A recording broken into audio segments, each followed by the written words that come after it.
Hi, welcome to the True Mouse Games YouTube channel and welcome to another D&D 5th edition one-shot. Tonight we are playing the Tinker Games, an all-gnome one-shot. Yes, indeed, all 4 of our player characters in this scenario are gnomes. And yeah, they all 4 also know quite a bit of magic, so this will be quite interesting. My name, of course, is Alex, and I have, as always, the honor of being your dungeon master for the evening. And we will let this craziness be started, and we'll see what the Tinker Games bring to all of us. Now, the Gnomes of Orelon, which is my D&D setting, for those of you who have watched some of my other one-shots, might recognize a few things.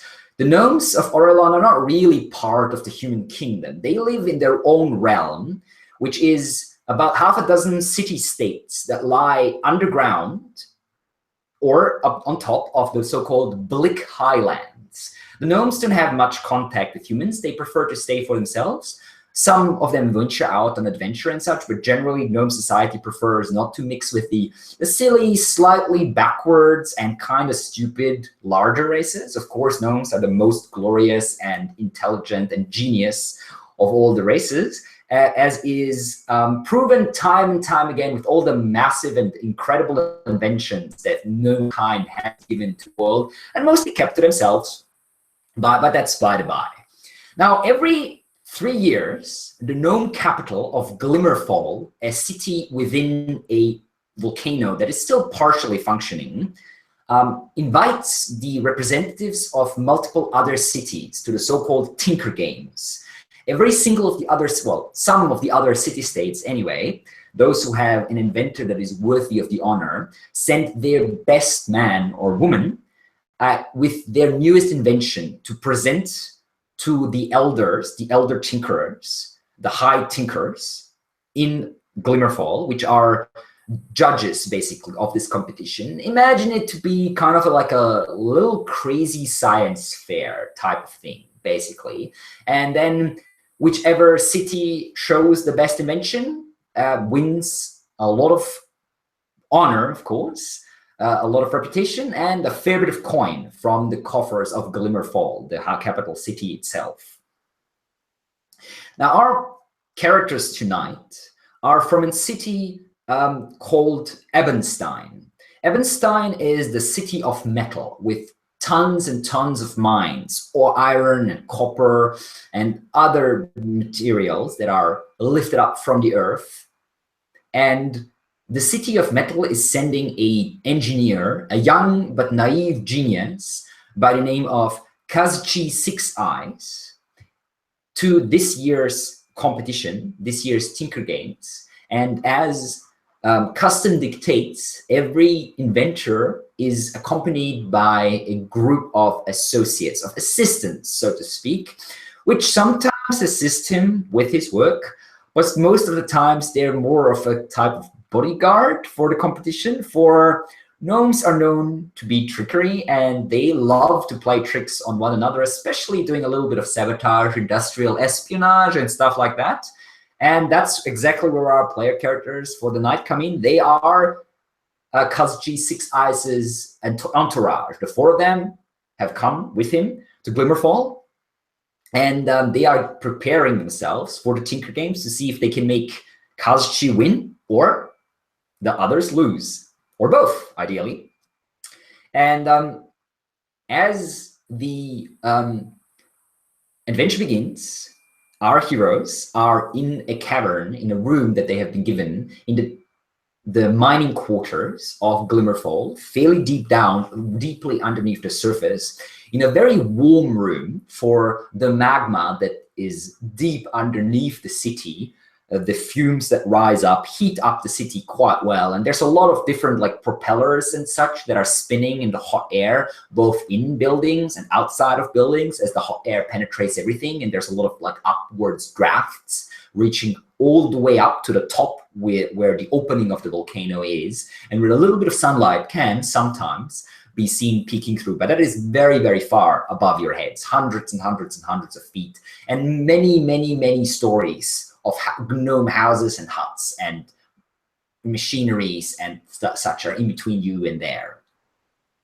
At this very moment, you are waiting for Kasji his 6 eyes, for he is, as customary, presenting the prototype of his machine, of his invention, to the judges. The Tinker Games start with what is happening at this very moment.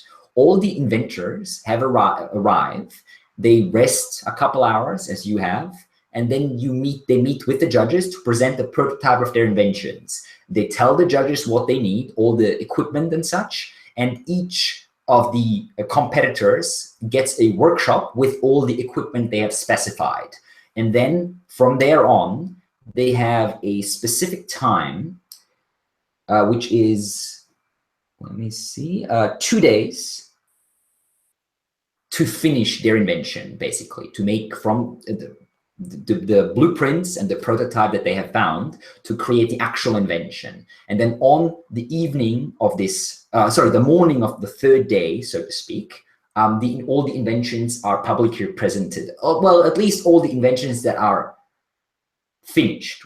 It often happens quite often, or has happened in the past anyway, that inventors, for some reason or another, cannot finish because the blueprints disappear, the inventor is all of a sudden dead drunk, or somehow discouraged or confused, or very important components might vanish, or a multitude of different things. And yeah, that's basically the Tinker Games. So the Tinker Games will start on the next morning, and you have 1 day, a night, a day, and a night to get through, basically. So 2 days and 2 nights until this presentation. Kasji, of course, will be busy working on his actual machine, which, as I am sure you're all keen to know what he has prepared, you are actually some of the very few to know outside of some of the elders of your city, of the city of Ebonstein itself. And another gnome, an elderly gnome with a bit of a mixed reputation that has accompanied you here, a gnome by the name of Lolan, who is called, basically his position is to guard you on the way from your city to Glimmerfall. Every group has one of those guards. Lolan is yours. He is from Glimmerfall, and he has been talking to your elders quite a lot recently, so you might be a little nervous around him. And he is at this very moment entering your abode with potentially news. And now, as this is happening, as the door is swinging open, as Lolan is entering, we'll be jumping into the game, and as always, at this stage and in this spot, we will be giving our players the chance to introduce their characters. So guys, go ahead, introduce your characters, please. And we'll be starting on my very left with Jason. So Jason, go ahead, tell us what you're playing tonight. And you're muted if you're trying to talk. You have to unmute yourself. Sorry about that. Excellent. So my character's name is Pious Trick Whistle. He is a warlock. He's incredibly well dressed in just travelers, fine travelers clothing, prepared for the journey. He has a quarterstaff with him. And a basic traveler's sack. He is very kind of well mannered, very classy as far as his demeanor is concerned. Those that know him, if we're a group of friends, or if we've known each other for a time, would know that he is an incredibly skilled impersonator, and is a trickster at heart. And what is your warlock patron? The old gods. All right, excellent. And that is Pious, the warlock, our first trickster of the group. I'm pretty sure all 4 of our characters can be considered tricksters in this scenario, but that is exactly what we wanted. So let's go ahead. Thank you, Jason. and move over to Christoph, who is playing a bard tonight. So Christoph, go ahead. Tell us something about Tulip. Yeah, Tulip the Bard is he looks like a cherub. He has like blonde curly hair, blue, very bright blue eyes, a round face, kind of a devilish smile too. And he's not a typical bard. He's more of today you would say, a motivational speaker. But you wouldn't really use that phrase in a fantasy setting. So he talks a lot. He does the speaking thing. He promotes taverns and bars as his daily work. He tells jokes, and this is the way he lives day to day. He is the dean of a made-up college. It's called the I believe it was the sorry. It's the Ale College of Bars and Taverns, All right. and he has a lot of made-up titles there. It's a scheme to make money, basically. He probably during the trip wanted to recruit you to this college to go drinking with him. With the pretext of learning about the various alcohols and alcoholic beverages and various taverns and bars. Excellent. He's dressed in this padded leather armor, which has never seen battle ever. It's just basically for show.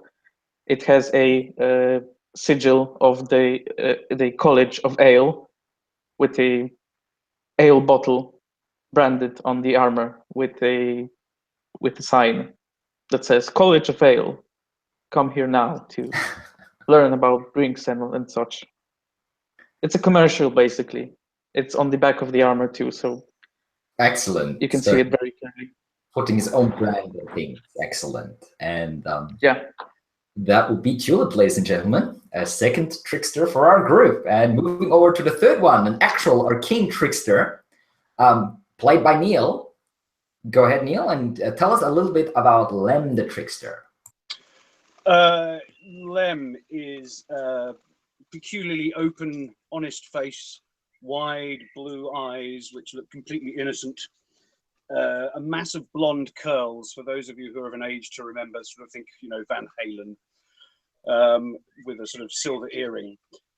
He's dressed in the most extraordinary sort of tatterdemalion attempt to look like a wizard. A patchwork of sigils and moons and stars and the most violently clashing purple, yellow, red and green patchwork making up the robe itself. He spent most of the journey trying rather obviously to swindle you all at cards, irrepressibly, notwithstanding the fact that you seem to catch him every single time. Excellent.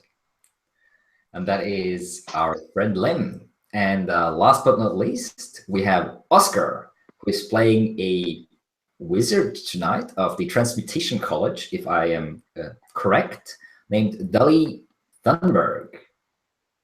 Tell us a little bit about this fella. Well, Dali, in one word, if you see him, you would probably say scruffy, basically. He has old green clothes, a wide-brimmed hat that is has in birth. He usually, when outside the college, lives in a tent, smokes some pipe, and plays the harmonica. In the city, now he works as an assistant at Polkem's Laboratorium and Mechanicum. He's a bit of a mechanical and arcane engineer that is picked up. And now he's on his way to actually help the proudest mechanics in town to make this happen. All right, excellent. So at least one of you knows a little bit about tinkering. Should something happen to Kasji, well, maybe you can take over. Probably not, but hey, there's always hope. So there's always magic. Yeah, well, that too. However, this is a a demonstration of skill and intellect, not magic. So all the inventions that are presented at the Tinker Games have no magical components at all, as far as the rules allow anyway. By the way, speaking of inventions, Kasji Sixeyes, your champion, the man you're assisting, so to speak, what he has invented is a new mining drill. And the special thing about that mining drill is it is powered by hamsters. How does that work, you ask me? Well, there's a bunch of hamsters running in a wheel, and then there's a lot of little cogs and things within that become bigger and bigger until they get to the drill itself, which somehow turns, and rock crumbles, and new things are found, or not. Hey, I'm not a tinkerer, don't ask me. Ask Kasji, but he probably wouldn't tell you. Anyway, that is his grandiose invention, but by the by, you have only seen blueprints so far of this and have heard stories, but have not seen the real thing. However, you do know that he has, or that's what the rumors are, he has actually built one of them somewhere deep within the city of Ebonstein. Anyway, as this is happening, the door opens and Lolan, the guide, comes walking in. He's an elderly gnome, not old by any means, but sort of upper middle age, so to speak, for a gnome. Definitely beyond his best years, but still fairly strong and standing right up. He's using a silvery cane, and is usually dressed in sort of greens and blues, with a wide cloak now, several pearls tying, like holding the cloak back over his back. And he has a monocle on one side. Despite this, the rest of his clothing and demeanor doesn't really fit a gentleman as such. In fact, you have heard rumors that he was involved with some sort of gangster, underworld, thuggish groups, both in the human realm of Orelon, as also in the the realm of the gnomes, so to speak. As he enters, he pushes the door open, he gives you a look, and he says, "Well, you all ready? It's Kasji has met with the judges, and they've given him the A-OK on the invention. Tomorrow morning, we'll all be fitted in. Well, I should say you, or I'll be leaving, of course. But well, you'll be fitted in the workshop, and so will the rest of the competitors. And then the Tinker Games begin. Hope you're ready." How many competitors was it this year? Well, funny thing, actually. Originally, there was supposed to be 3 more, but only 2 showed up. I've heard that Kalxim, the inventor that Copperwatch was supposed to send, you know, the City of Streams, the one with all the rivers and underground lakes and such, well, he was working on some sort of new schnapps creation device, and it exploded. So we won't be seeing him this year. I'm not sure if that's necessarily something that happened because he was a fool, or if someone else didn't try to get in some preemptive thinning of the competition, if you know what I mean. So now that Copperwatch is out, not counting Ebonstein, our city, there's only 2 others, Highspin and Umberdeep.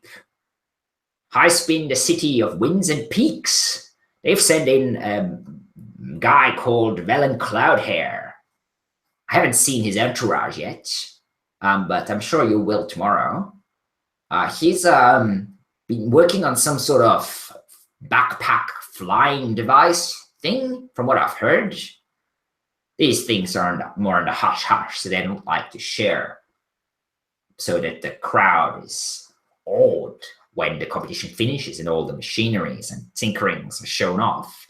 And then Umberdeep has sent Sudri Knifehand. I've heard of her. I haven't heard good things. I'm pretty sure she's bringing some sort of weapon. That's pretty much all she does. She makes all kinds of weapons. I've heard that she's made some sort of mechanical spiders that can be quite nasty, and that Umber Deep has actually been using it in some battles deep down below. You know, Umber Deep is pretty deep down. Not called Umber Deep for nothing. Anyway, those two are the ones you have to have an eye out on. But you'll meet them tomorrow morning, I suppose. So we'll get an opportunity to meet all of the inventors. I'll be heavily guarded, and the judges will be present. I wouldn't recommend you try anything with the 3 high tinkers. Oh, no. I just want an opportunity to meet them all so that I could get a good reading. If I can spend some time with them, that would give me a good of insight. I don't know if you'll be able to spend time with them, but you'll meet them briefly tomorrow morning, and their entourage as well. You'll all be there in this central plaza in their Tinker district. Now, I hope I don't have to remind you that our city hasn't won this competition in a while, and the other cities are starting to laugh behind our backs. We don't like being ridiculed, and the elders have made it clear that, well, let's say we wouldn't be very welcome back in Ebonstein if young Kasji didn't win this competition. So you'll do your best, right? For all our sakes. I'm sure Kasji will win this. I wouldn't trust in it if it was just up to him. I mean, his invention might be impressive, I don't know, but he's too young and inexperienced to win a thing like this. Not against an old hand like Surgery Knife Hand. Is she the biggest competition then? It's hard to say. Probably. She's the one that has the largest reputation, for sure. I wouldn't forget about the others, though. The city of Highspin has brought forth some pretty impressive young inventors over the last decades. There's only 2 competitors, right? You'll be able to keep an eye on both of them, I suppose. Who's going to keep an eye on Kasji? It's a lot of pressure. He's fairly young. Well, there is 4 of you, right? You'll manage somehow, I hope, for all our sakes.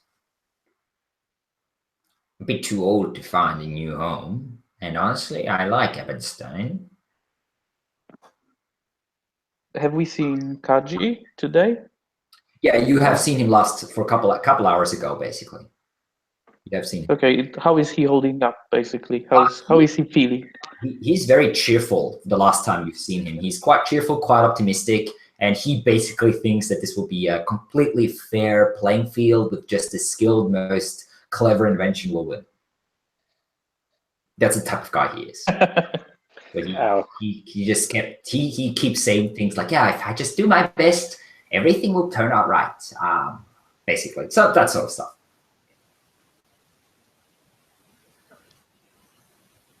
And where are we right now again? I'm sorry. You're in basically a lodging that has been given to you by. Okay, so we've got privacy. Yeah. These are private quarters. Okay. As far as we know. As far as we know. Yeah. So in my mind, we have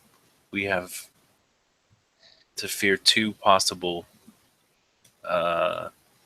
things. One being the other teams directly trying to influence or affect Kasji, and the other ones that would try and influence or affect his work. I'd say why would they? Right, yes. Why would they though? He's fairly young. He's not known. Why would they fear him? They're, from what you're saying, they're both like very experienced, seasoned tinkerers. Yes, but shouldn't they like?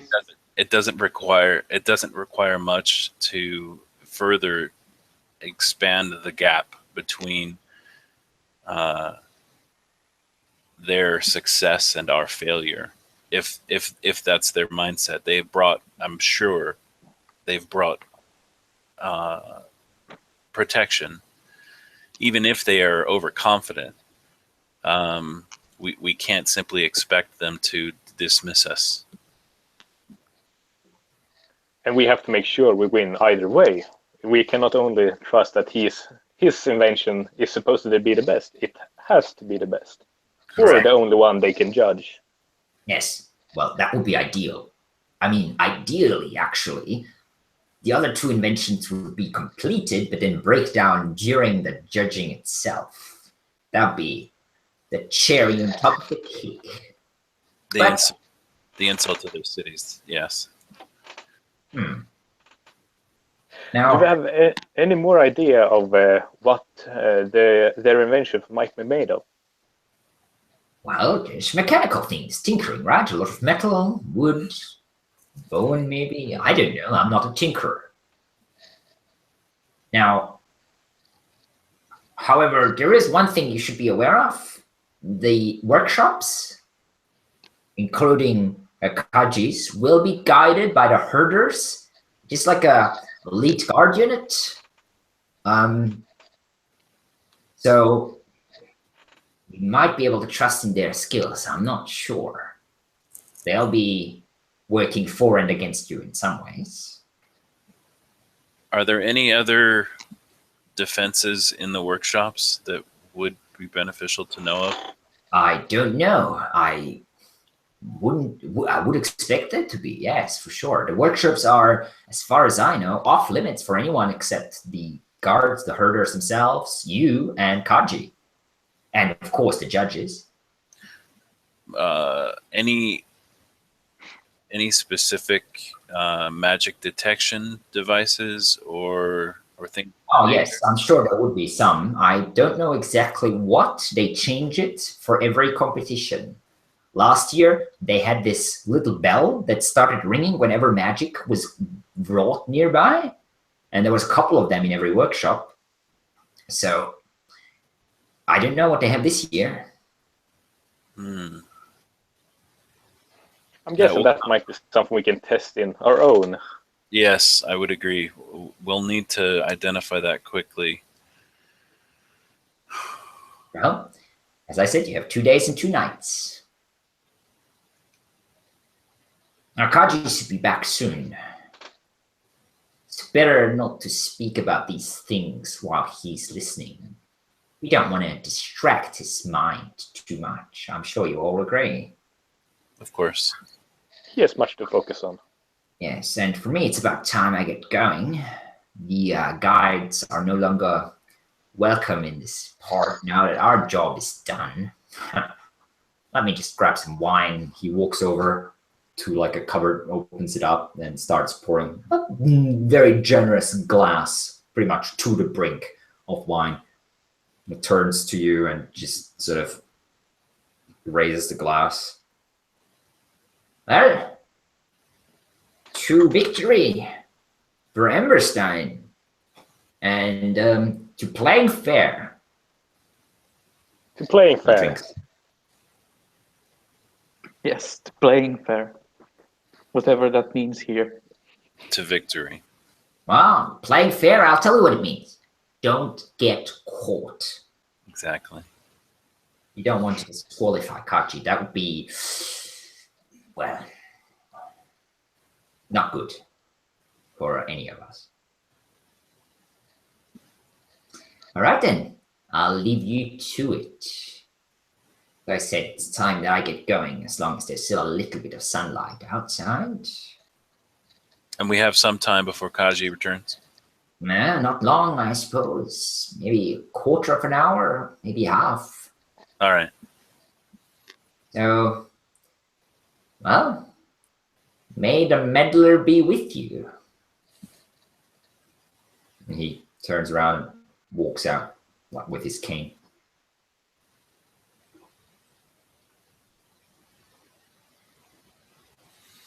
Door closes behind him. All right. Well, need to limit our conversation about our activities as much as we can around Kasji. So let's try and get as much planning now before we get to the workshops. Does anyone? So how should we protect him versus meddle with others? I don't think we should meddle. Like, there's too much risk involved. If we get caught and get connected to him, he might get disqualified. I think we should. I would completely agree that any meddling that is done cannot lead back to him. The reason that I was so inquisitive about the defenses inside the workshops themselves is that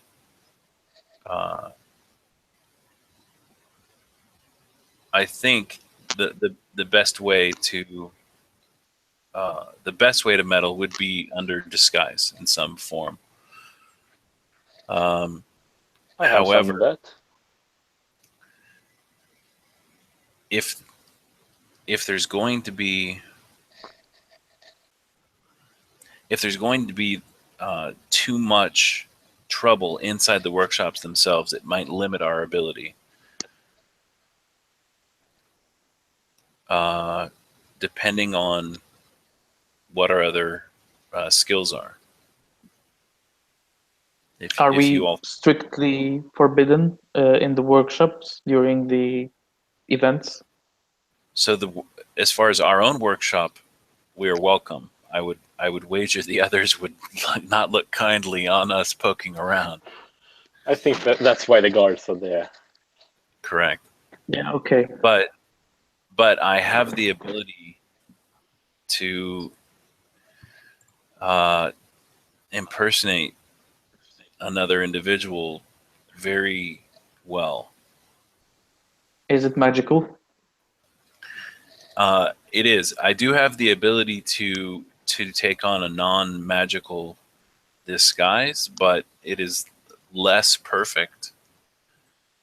So yeah, I would prefer. If you're going to use magic, if you're going to use magic, like, they probably have some means of detecting that.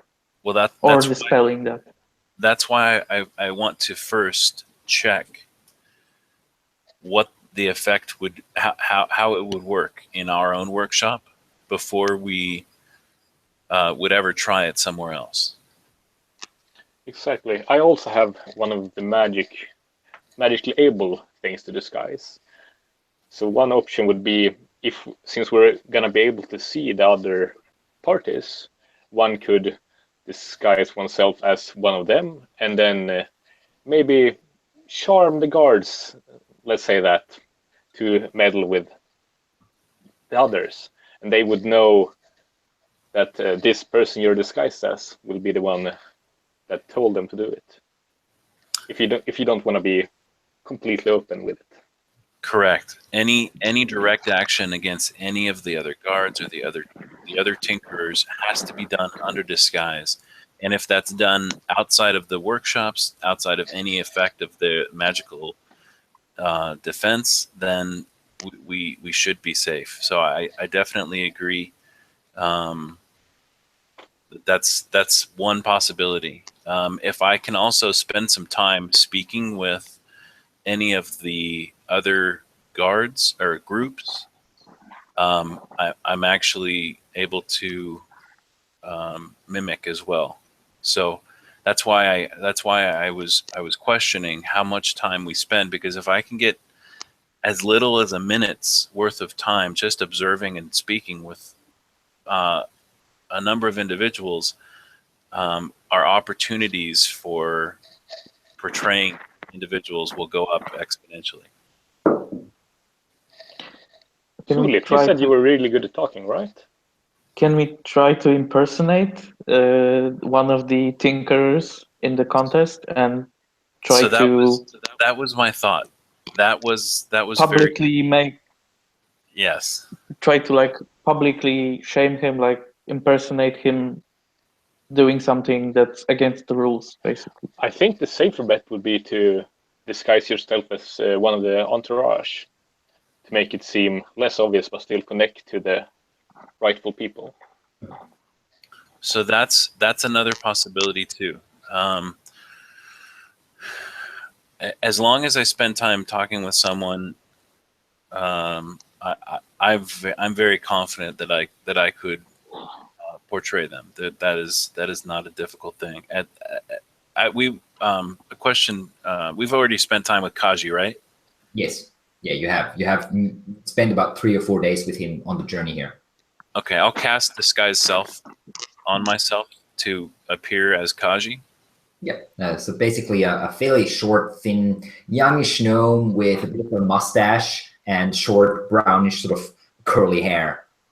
And then going to attempt to mimic him. I'm going to roll, I guess, deception. That would actually be performance. Okay, performance. All right.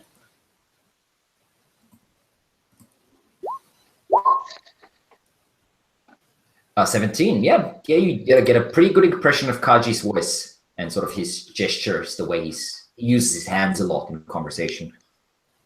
Oh, I'm sorry. I have advantage. I can do that too. Oh, you have advantage? I have advantage because of the actor feat. Oh, then it's actually a perfect impersonation. You're like, oh, wow, this is 100% Kaji standing right there. So I can do that too. Do any of you know this spell? Same Because because we can all pretend to be him, and that would make him safer because they wouldn't know which one to target. So that was another idea that I had. I'm still speaking. I'm still speaking and looking as Kasji. Is that one of us, if we have this ability, could always be portraying Kasji as being in some other location than the workshop, so that reports were always coming in of him being in one place or another, or what have you, and the target on Kasji would be reduced at the very least. Doesn't that break the rules of the competition for him to be outside the workshop during it? No. So there's no there. I mean, I would assume that they would expect that he would be in the workshop, but I would suppose they would be happy if he was not in the workshop versus they're working. Actually, you have heard rumors that the inventors are actually confined to the workshop. Oh, are they? Okay. While the competition. So, Okay. that would disqualify him if he's seen anywhere else. Okay. Well, I mean, it wouldn't necessarily instantly disqualify him, but he would probably be escorted back to the workshop, basically. So you said you needed You said you needed a minute to be able to get the real guise of a person. Yes, that's about right. Just about a minute. You said Tulip, you said you were really good at talking with other people, right? Fairly good, yeah. Well, we can just make a small scene or something with basically challenging them on the stage when we meet them. That should probably make them talk if we hear correctly and they're quite high in themselves. What did you have in mind? Well, like call out a challenge, tell them that Sixeyes is gonna beat them without a doubt, and basically that. I'm sure they won't take that silently. That's true. That's risky. What if he gets like accused of causing a public nuisance or like gets arrested? I'm sure that. Drop the disguise. Are you in there? I'm gonna drop the spell. Right, he pushes the door open.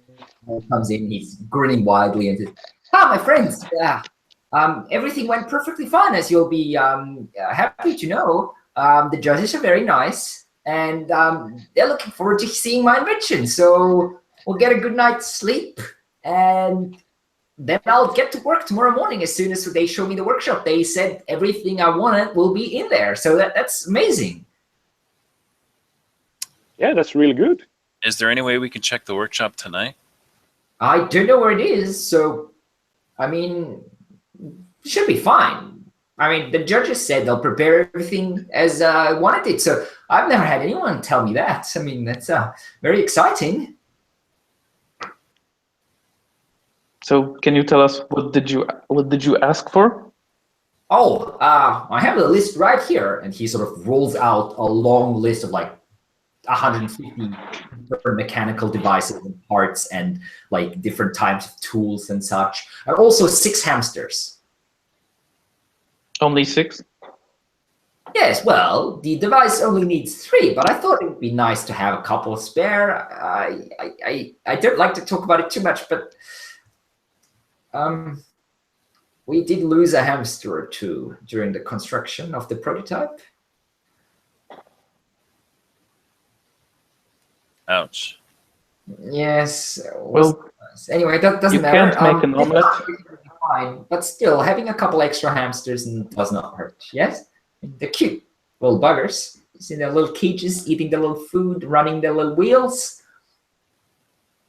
They're gonna make us all famous, and we're gonna take the prize home. That sounds great. Yes, indeed. I've also met the other inventors. They're very nice, although that woman was a bit scary, to be perfectly honest. I've heard a lot about her, but she's a bit weird. All she does is build weapons. I mean, that's not very practical. Who needs weapons?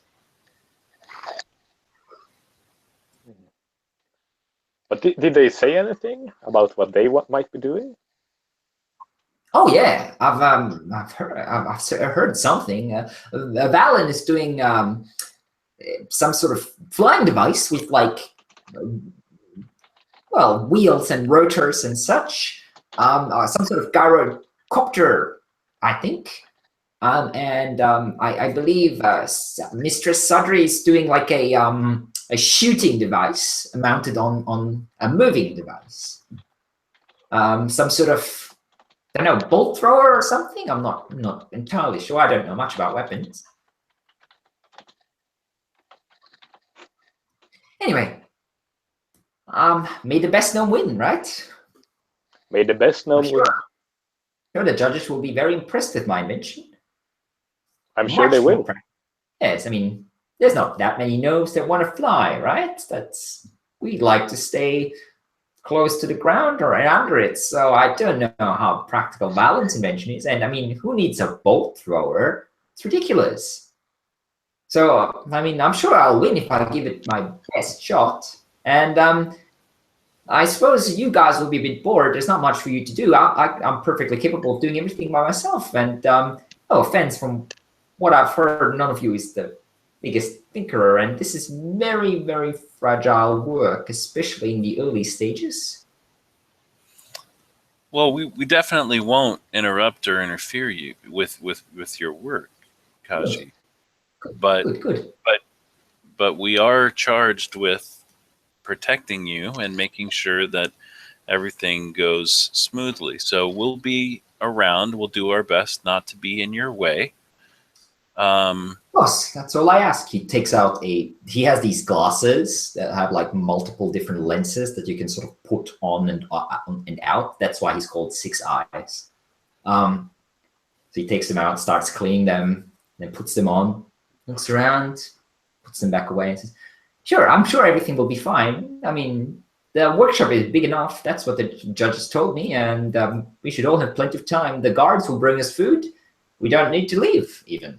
So you just enjoy, sit around, play some cards or whatever you folks do, and I'll win us the whole thing." Sounds good. Try a good night's sleep. Try not to think about the competition and focus on your invention. Anything weird or hear anything weird, just tell us. What do you mean weird? I mean, this is a tinker's quarter, right? You hear unusual things all the time. I'm sure we'll be fine. But Yeah, Okay. you're right. We should all get a good night's sleep. Oh, I need to be at my sharpest if I am to do my best work tomorrow. So, bid you good nights, friends, and I'll see you in the morning. Right, Kasji. Young Master Sixeyes, where are your blueprints? Your plans? Oh, they are with the judges. Why? No reason, just curious. Right. Of course. Don't worry about the blueprints. I have nearly everything here. Blueprints are just a bit of a help. Anyway, good night to you all, and I'll see you in the morning. We'll need to get up, well, bright and early to meet up with the other competitors and their teams and see the workshop. I am so excited. Good night. He walks out. Good night. Closes the door behind him. And his room is just right, like across the corridor, basically. Okay. Just So, goes. Can we just establish where his workshop is from him? Sorry? Can we establish where his workshop is from him? He doesn't know. Reference. He doesn't know. Hmm. The workshop, he just knows that he will get a workshop tomorrow. So must be dozens of workshops in this tinkering quarter where you are in at the moment, which is one of the lowest areas and also one of the largest areas of the city of Glimmerfall. A couple hundred buildings all in all. What if one of us was able to get to some of the plans for the other projects? That would I mean feel, breaking into the judges' quarters. That would be no, Well, it's serious. that's a risk, sure, but as he also said, the others probably have most of their plans already laid out. The reward might not be worth the risk. True. Yeah. What would be gained from that? What would be the gain? Nothing to gain from that. That's true. Well, Oh, I but if don't we know. need to go in anywhere, I have most things of being able to get invisibility and almost teleport to certain locations within sight.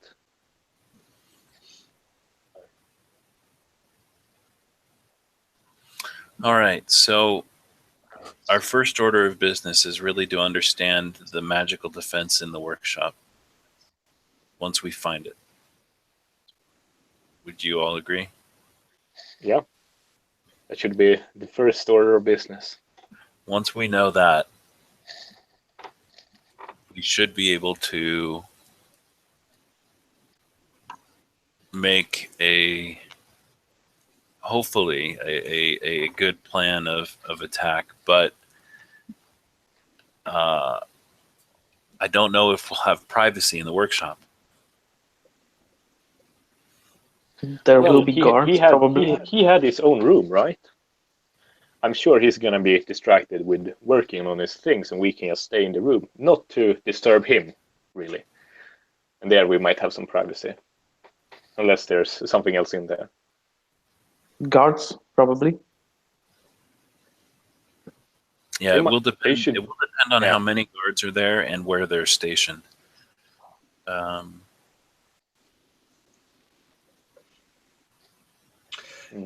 What time is it right now? Oh, it's late evening, maybe 10 o'clock or so at night. Do we know this is like personal guards that's gonna be there, or like office guards, like the town So town guards? there is a group of elite guards called the Herders. They are like a police force, but they're elite. And they're called the Herders because they're using tiny elementals. They're they have like, each guard has one small elemental on them that is like their pet, basically, that they're using for their guard tasks. And these guards, this unit, the Herders, are overseeing the protection, so to speak, of the workshops and such.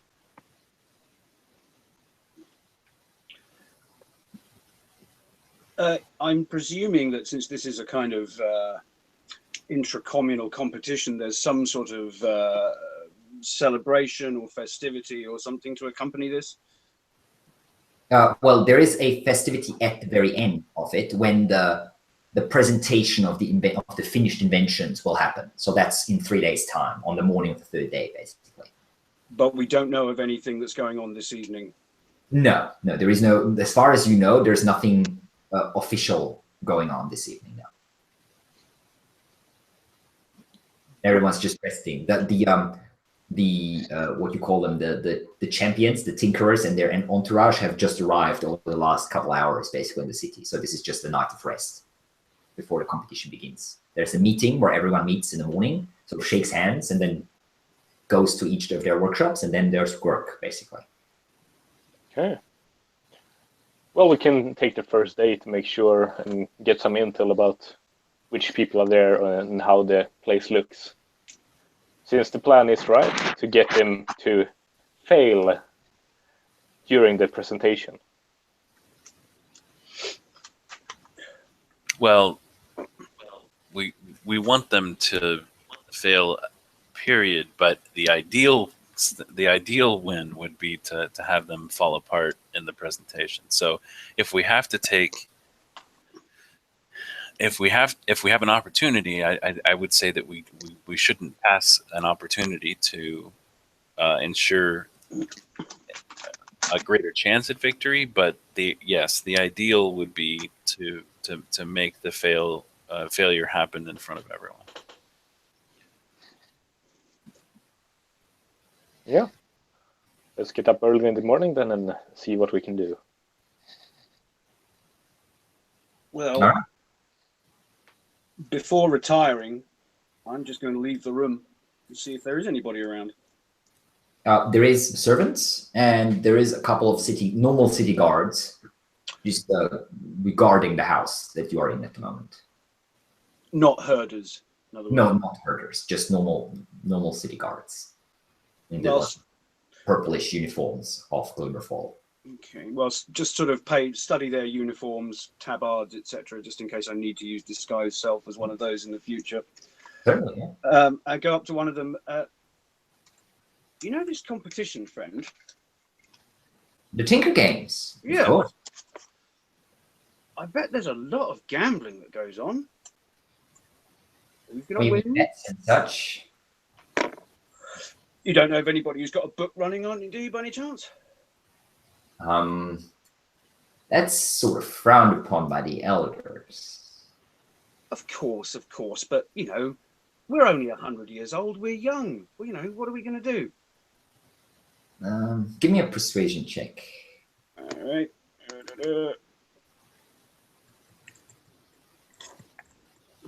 You can roll your own dice if you don't want to roll. No, that's right. I was just waking my computer up. So what is that? +4. Okay, there you go. 14. Okay. He gives a bit of a frown and says, well, I don't know anything about it, really. But if you're looking for something like that, it's probably the Thrice Burned Tavern is your best shot. Ask for directions. I won't drag this out. Ask for directions, go to it, and bet against my own side. Okay. How much? Oh, this wonderful. How much money are you going to put down? 100 gold on each of the other two to win. Wait, what? Do you have that much money on you still? I didn't spend very much of the 400 or 500 we were allocated. No, you had. I think how much? I think 400. Right? Was what I gave you. Yeah. And then you got a magical item which cost you 300. So you have 30 gold. 30 gold on each. Okay, 30 gold on each. So on each of the two others? Yep. Okay, that works. The Thrice Burned Tavern. Sorry? I see no reason for the evening to be a total loss. That's fair enough. You will probably get about 2-1 on the city of Highspin, so Valen Cloudhair and his folk, and about you get 4-1 on the city of Highspin, and only 2-1 on Umberdeep. Interesting. Noted. If you were to bet on your own, it would actually be 7-1. Nah. It looks like the bookies are expecting Umberdeep to win, Mistress Sadri Knife Hand, simply because she seems to have the largest reputation amongst the three and have arrived. And yeah, the Thrice Bird Tavern, by the way, is a very large building.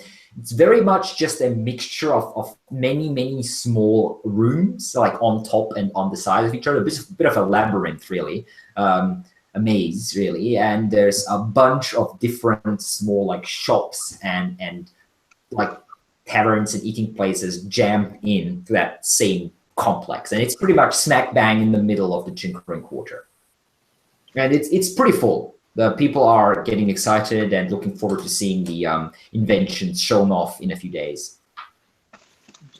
Do the people of the different city-states have obviously different clothing or badges or any kind of not necessarily, no. I mean, there are some regional differences, but gnomes being really jovial fellas, in a lot of ways, they do mix and match a lot. So there's no like uniform that immediately tells you, okay, this guy's from there, this guy's from there. You do catch a few accents from different cities, so you assume that the people from other cities have come in to Glimmerfall, to the capital, to basically take a look at the competition and the presentation. Although people are looking forward to the games themselves nearly as much, if not even more partially, depending on who you ask, than to the actual presentation itself at the end. Because there's always fun stuff happening during the 2 days coming up to the presentation, basically. Okay, on the principle of never split the party, if I can't find anybody, obviously, from one of the other teams to latch onto, I'll go back to the rooms. No, you can't find anyone. All right. Oh, no. All right, and you guys go to bed, and have a decent, more or less, night's sleep, and rise up early in the morning to accompany Kasji Sixeyes to the main forum, the central square, which is, by the way, pretty much exactly in front of the Thrice Burned Tavern. And you have a small procession of about a dozen or so guardsmen guarding you and guiding you. And as you arrive there, you see there's a small stage that was set up, and there's a couple hundred gnomes packed in on the sides. And the stage itself is surrounded by the herders, about maybe 25 or so individuals dressed in white and black or uniforms with chainmail, shield, and spears. And you see several of them have, or nearly all of them, have like small creatures that look like they're made out of smoke sitting on their shoulders or on their head or like curling around their spear shaft or something. These little elementals that give them the name herders, basically. And one of them is on top of the platform with 3 elderly gnomes, 2 women and a man, which you assume to be the judges because they are dressed very richly. And then obviously your group and 2 more groups coming up onto the stage. And as soon as the crowd sees you like basically climbing up, they start cheering, and some of them booing, but mostly cheering and shouting and stomping their little gnome feet. And several of them do little firework cantrip things that go off, or mechanical fireworks that start exploding in different colors over your heads. And there's weird noises coming from the crowds as people are starting to play their self-made, invented musical instruments and such. The crowd is quite big, and the noise gets quite overwhelming for a couple of seconds until you sort of shake off the bubble of noise and start focusing more on your immediate surroundings. And you can see the 3 judges turning towards you, and this one fairly muscular halfling, quite tall for a halfling, in fact, nearly dwarf-sized, who seems to be, you assume, some sort of commander of the herders, standing there with this a little bit of a beard, and otherwise cleanly shaven face, and sort of small tattoos that look like zigzags that sort of go up over his forehead and down to his ears and then behind there. He gives you a nod as you walk up, and the judges step forward. Your group is the first one stepping up. The other 2 groups are sort of waiting at the sides. And the judges, you can see 3 of them, as I said. One of them is a very old gnome, sort of slightly bent already, Another one is a red-faced woman who looks kind of angry a little bit. You're not sure if she's actually angry, if that's just her demeanor of all times. She has like blonde gray hair in several buns falling over her shoulders. And the third one is a younger gnome, still old, but not like more middle-aged than ancient as such. Female as well, with a ponytail in the back, and she's wearing the robes of Nebelon the Meddler, which is the known deity of tricks and engineering and tinkering and such, basically. And they all stop in front of you, and Kasji bows deeply, and he says, esteemed elders, I am Kasji Sixeyes of Ebonstein. These are my companions. We humbly request your guidance in these matters, and to accept us as the representatives of Ebonstein. The red-haired woman, the red-faced woman, nods, and the other two give a small bow themselves. And she says, I am Vena, the High Tinkers of Glimmerfall. This is High Tinker Zillen, she points at the old man, and High Tinker Carbis, who you can see is also a priest of Nebazun. She will sanctify you and your endeavor, and we will all give you our blessings. Welcome, Kasji of Ebonstein, and welcome to his entourage as well. And the gnome, the priest Carbis, steps up and does a few sort of blessing gestures over your heads and sprinkles you with a bit of dust that smells weird, like some sort of spice, basically. And then Kasji steps aside, and you can see the next one stepping up, a middle-aged gnome with a whole bunch of sort of grayish blonde hair puffing out on all sides, sort of like Einstein style, basically. He looks a little like a mad inventor, with a monocle on one side, a stooping mustache, a small grin on his lips, and he bows down. And behind him come only two people, young gnomes in their sort of, maybe for human purposes, it would be maybe late 20s or so. They look very similar. One is a woman, one is a man. They could be twins. You assume they're twins. Both sort of reddish hair and more of a pale complexion. A man and a woman, they're both dressed in what looks to be studded leather with some flourishes and sort of capes falling back with the light blue colors of high spin.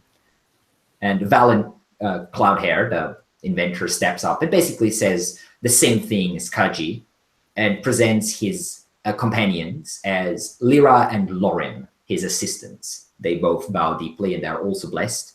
And then Cedri Knifehand, an older but very stern-looking gnome matron, dressed in black completely from head to toe, with several pins with emeralds on them, like holding her hair back together, nearly like in the Japanese Asian style. And she steps up, and following her are no gnomes. Instead, there's two large mechanical spider things that are sort of making their way up behind her up the steps. You can see hundreds of small clogs and like clockworks are moving around within those spiders. And there's like some little bits and pieces of like green and black liquid that are sort of spurting around within the machines themselves. And they're both about the size of a large dog, which is about the size of an average gnome, or actually a bit bigger, to be perfectly honest. And she stops, she bows, and with hardly any words, requests the blessing of the elders. And with that, the ceremony seems to be over, this first part anyway, as the elders turn to face the crowd. And the High Tinkerzilla, the old one, raises his cane and says, "Yes, yes, this time it looks like we have 3 competitors. We've been welcomed to the city of Ebonstein, High Spin, and the city of Umberdeep, and their representatives and their teams. Rest assured, Glimmerfall will hold you all in high honors. Let me tell you once more," he sort of points into the crowd, "no meddling from any source in this competition will be tolerated. And the herders and their commander, Nekas, have full control over who comes and who goes. You lot will stay away from the workshops, and you will try to stay quiet for the next 2 days at least. I will see no explosions, no fires, and none of the other usual stuff. Have I understood?" And the crowd shouts. Some start cheering, and then the others are shouting, "Yes, Elder," and laughing and grinning and clapping each other on the shoulders. They seem to quite enjoy this whole thing. And the High Tinkerzilla turns and says, "Well then, there you have it.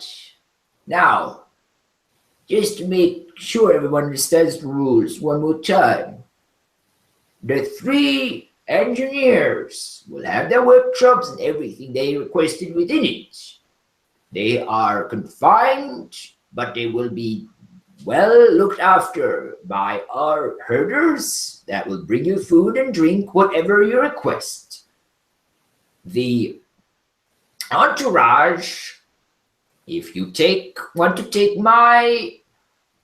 probably stick close to your engineer just to make sure there are no accidents. But you are free to move around as you wish. However, you are not free to enter or even approach the other workshops too closely. Is that understood by all?" All round of heads nod. And he turns to Mr. Sudry and says, "Sudry, do your things understand that as well?" "Yes, Elder, of course. Don't you worry. They understand perfectly. In fact, I believe they are smarter than most of the gnomes assembled here." "I suppose you would say that. Well then, the herders will take you to your workshops. Let the Tinker Games begin, and may the odds be ever in your favor." And the crowd starts clapping and cheering and jumping up and down once more as a group of the herders basically comes up to you, and one of them, a dark-haired, fairly dark-skinned gnome, gives a nod and says, "Please follow me. We'll lead you to your workshop." And Kasji's like, oh yes, finally, this is getting exciting, don't you think, boys?"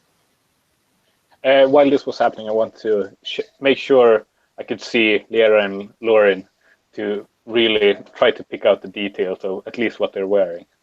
Yes, Same here. Yeah, you can definitely do that easily.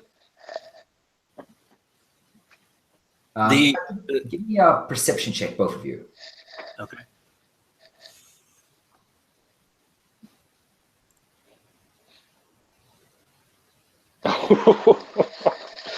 Well, right. Yeah, 12. Well, I mean, you get a decent look at them and their clothing, both of you, focusing on the way they're standing and sort of their hair style and generally what they're wearing. Okay. And then you are ushered off, basically, and you go down the street to the left, maybe 2 blocks or so, maybe about 150, 200 yards. And then you come to this large warehouse type building that is nearly entirely made of stone with a bit of a wooden roof on top. It's pretty large and had a few small windows on the top, no windows at the bottom. There is, however, a large double gate of wood at the entrance, and you can see there is already two herders standing there. Open the doors for you, and you walk in and see the workshop for the first time. You can see it's part smithy, part like a chemical laboratory, part warehouse. So there is a burning fire on one side. There's like different bottles and such on the other side, and there's just tons and tons of chests and like tools, but very neatly like lying on shelves and hanging from the walls and such. And there is a massive bellows on one side, and yeah, it's pretty decently made up. And Kasji instantly looks around and gets a wide grin and starts rushing around and looking into boxes and starts taking off tools and putting them in positions where he is more comfortable with them to be, and just generally grinning and leaping up and down through the room like a child, really. The lieutenant of the herders that have ushered you here, this sort of dark-faced gnome, so nods and says, "Well, I hope everything's to your satisfaction."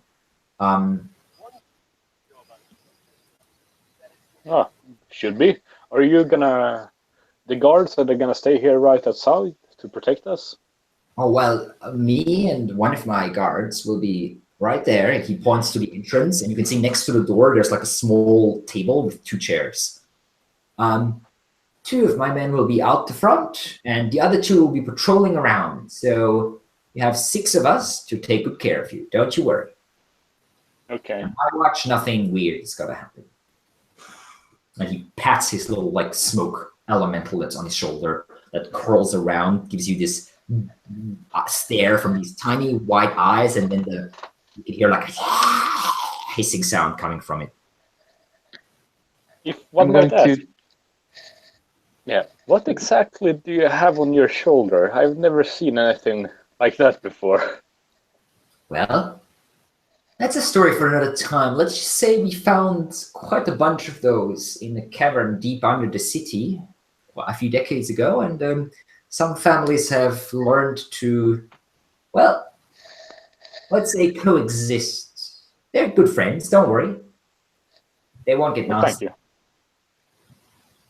I'm going to try to cast a cantrip inside this workshop to see if it's at all possible to cast magic. Just some Magic mage hand, for example. Okay. So you point at one of the tools and it starts sort of moving slightly as you grab it with mage hand. And as soon as you do that, you see a lamp above your head that was this sort of whitish color until a moment ago turns red. And then another lamp further down to the side also turns red. And then another one that's right above the entrance also turns red. And now half the building is basically engulfed in this sort of more dark red light. And the captain of the guards looks up and says, "I would not advise using magic in here. You don't want to lose points with the judges." Oh, you're not even allowed to use helpful, just to go around, or? No, magic is not permitted to help in the endeavor of the creation. I thought you knew that. I did not do anything to help the inventor. I just merely tried to test the defenses here. Well, as you can see, they will raise the alarm quite quickly. If you would be so kind then to ensure that the judges are aware that no impropriety occurred. I will. Thank you. Be more careful in the future. Of course, of course. Well, if you need food or drink and such, I'll be right there. And he walks off with another one of his guards, and they sit down and take out some cards and start playing. I'll walk over to Kasji. Yep. Yeah, he's fiddling with a small clock-type device at the moment that he has taken out from one of the boxes. as you come up. Kasji, I don't want to distract you at all, but I just wanted to let you know that we're going to be speaking off to the side. If you need anything, just let us know.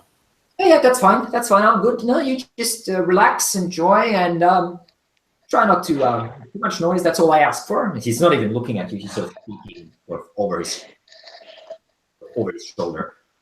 And you can see there's several cages sort of covered in some sort of cloth.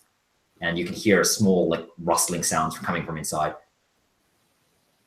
Okay. I'll try and gather our group off to the side away from the... Yeah, there's plenty of space. The workshop is pretty large. Okay. Building at least like 120 feet long or so. All right. When the alarms went off, was there any lights outside in like the corridor? So there was there's a lantern that's hanging like outside on the over the heads of the two guards that are standing right in front of the door. You haven't seen if this lantern also switched color because the door was closed, but it looks exactly like the lanterns you have in here, so it might. You're not sure. All right. Well, that complicates things. Yeah. Yeah. Problem is we didn't know if it's just when you cast magic or if it might detect all magic. I think it detects all magic. Yeah, I feel so as well.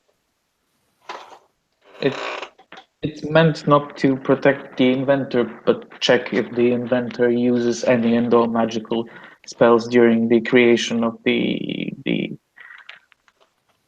object of the competition, so that no magic will be involved in these inventions. So probably it's on all magic, not just on the casting.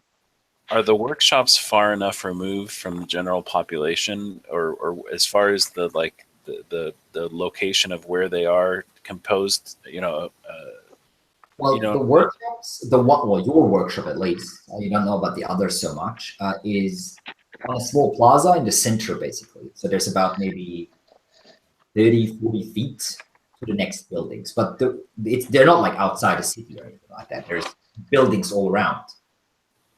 Okay.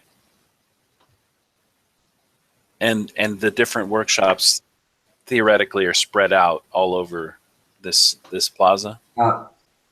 No, you don't see any of the other workshops. So they must be you know that they're in the same quarter of the city, but don't know exactly where. Okay. So they're not within line of sight, let's put it that way. You're assuming they can't be that far away, because that's like the Tinker's Quarter isn't massive. It's large, but it's not like many miles or anything like that. So all right. They would be definitely within a couple of minutes walking distance somewhere. Okay, so I'll keep my voice down as I start saying this, but I'll look at all of the group there and say it doesn't seem, at least unless any of you have an idea, that actually gaining access to the other labs in any kind of a magical disguise is going to work. That leaves us with physical disguise, or potentially affecting in some way the food or drink that's being brought in to the other workshops, if we wanted to in some way affect the guests or the entourages of the other tinkers or the tinkerers themselves. I think so, but also he said 2 of the guards are gonna stay outside the buildings at all time, right? Yes. So one might be able to manipulate them without sounding the alarm of any magic. It's possible. We don't know the radius of that lamp. But we know it, since these lamps only light up inside the room we're in. The lamp outside didn't light up when we used it, so it has to be quite focused energy. We didn't see it, the outside lamp though. And the gate's closed. You didn't see whether the lamp outside lit up Oh, or not. okay. So, But I mean, it wouldn't be a very efficient alarm system if the one outside didn't light up, though, would it? correct. We have to assume that it's connected or that it would have a similar effect. Yeah, so basically what you know about the guard positions, just to reiterate this once more, 2 of them are actually within the room, basically in the entrance of the warehouse, so to speak, the workshop. And 2 more are outside the door. So basically there's 4 of them are very close to each other. There's just a door between them. And then there's 2 more that are just patrolling around the building. So 6 in total.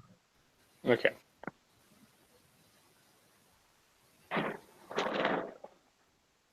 So, Well, we'll make sure we're not in eyesight, really, of the guys that stand within the warehouse, then, at least, when we're talking. Yeah, they're not paying you too much attention. They're just playing cards.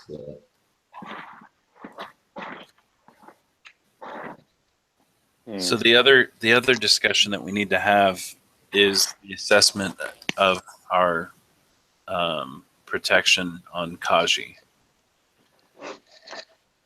Does anyone have any good sorts of protection, like normal alarms or anything like that we might set up? Well, we can just like guard him here, stand here, switch to sleep. Yes, I think it's important Yeah. that at the very least we keep 2 people in this workshop at all times. Depending on what other plans we put into motion or attempts that we make, at the very least, we should not simply just trust the guards to have our best interest, not knowing what else is. The guards seem trustworthy, and if there's any sort of magical disguise, the lamp will light up. Well, if you might be able to charm the person outside, that magic might not be detected when you're inside, since it's not active, really. My bigger concern is non-magical threats. Exactly. Normal disguises. After seeing those spiders,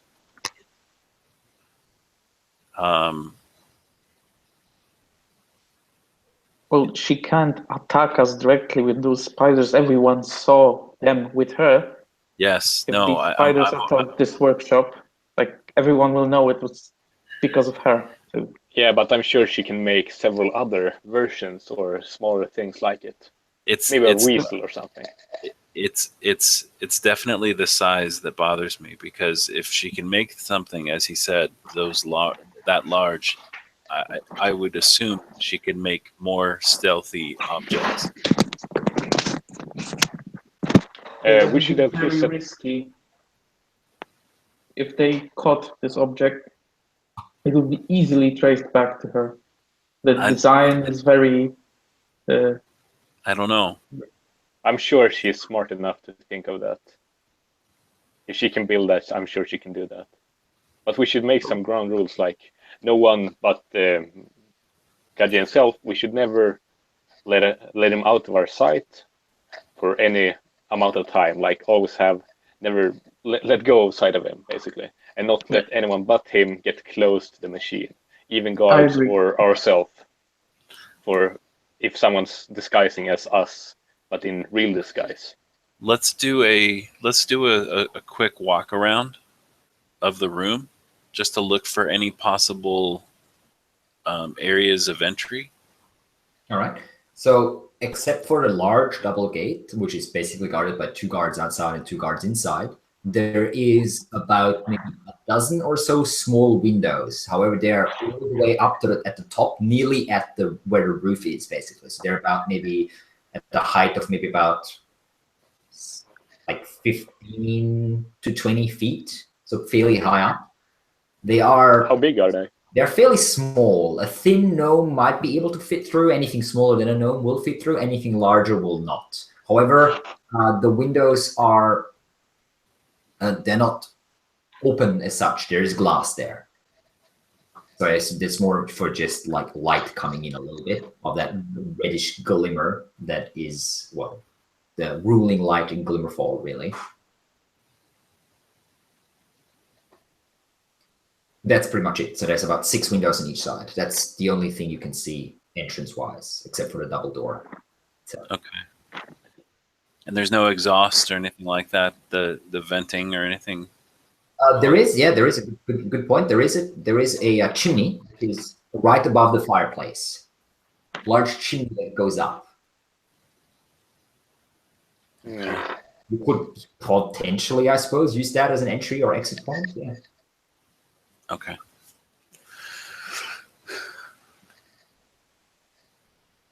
Well, gentlemen, any thoughts? Well, does any of us have any more physical skills that might be of use?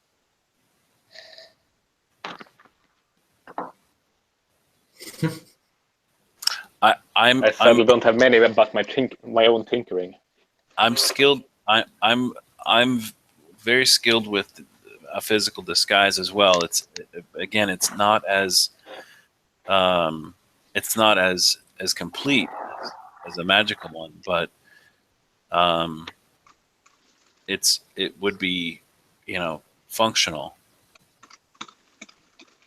I can make coins appear out of thin air, as I use sleight of hand to pull out a coin from my ear and hide it in someone else's ear, or the person standing next to me. All right. I think the first order of business is to find the locations of the other workshops. Well, if we are seen near them, that's going to reflect badly on Kasji. Oh no, I completely agree. We can't be seen near them, and we shouldn't be.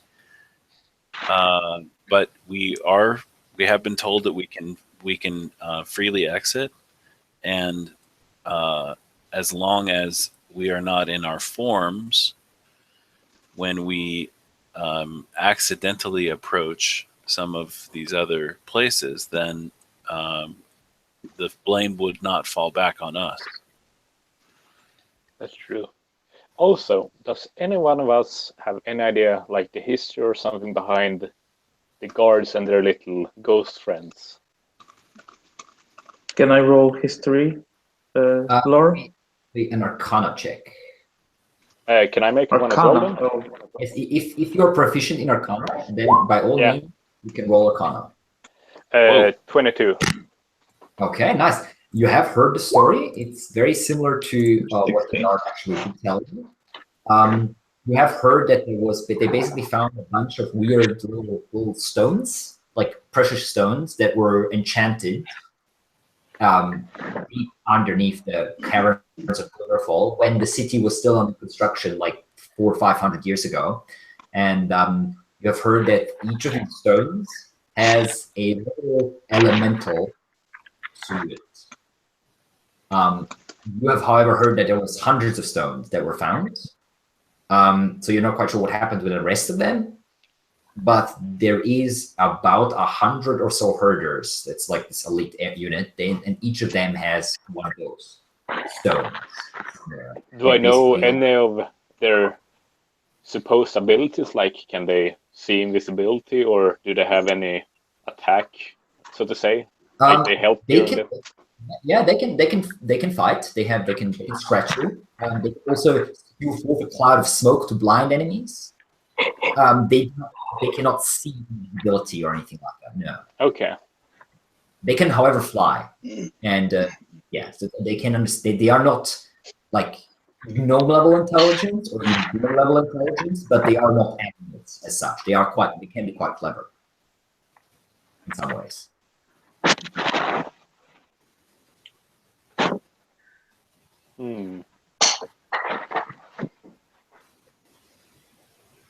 You said there was a access to the roof from here? The chimney. Well, there is a chimney, yes. If you look into the chimney, you do see there is a what looks to be an iron grate, basically, Okay. inside the chimney. So it seems to be protected, at least a little bit.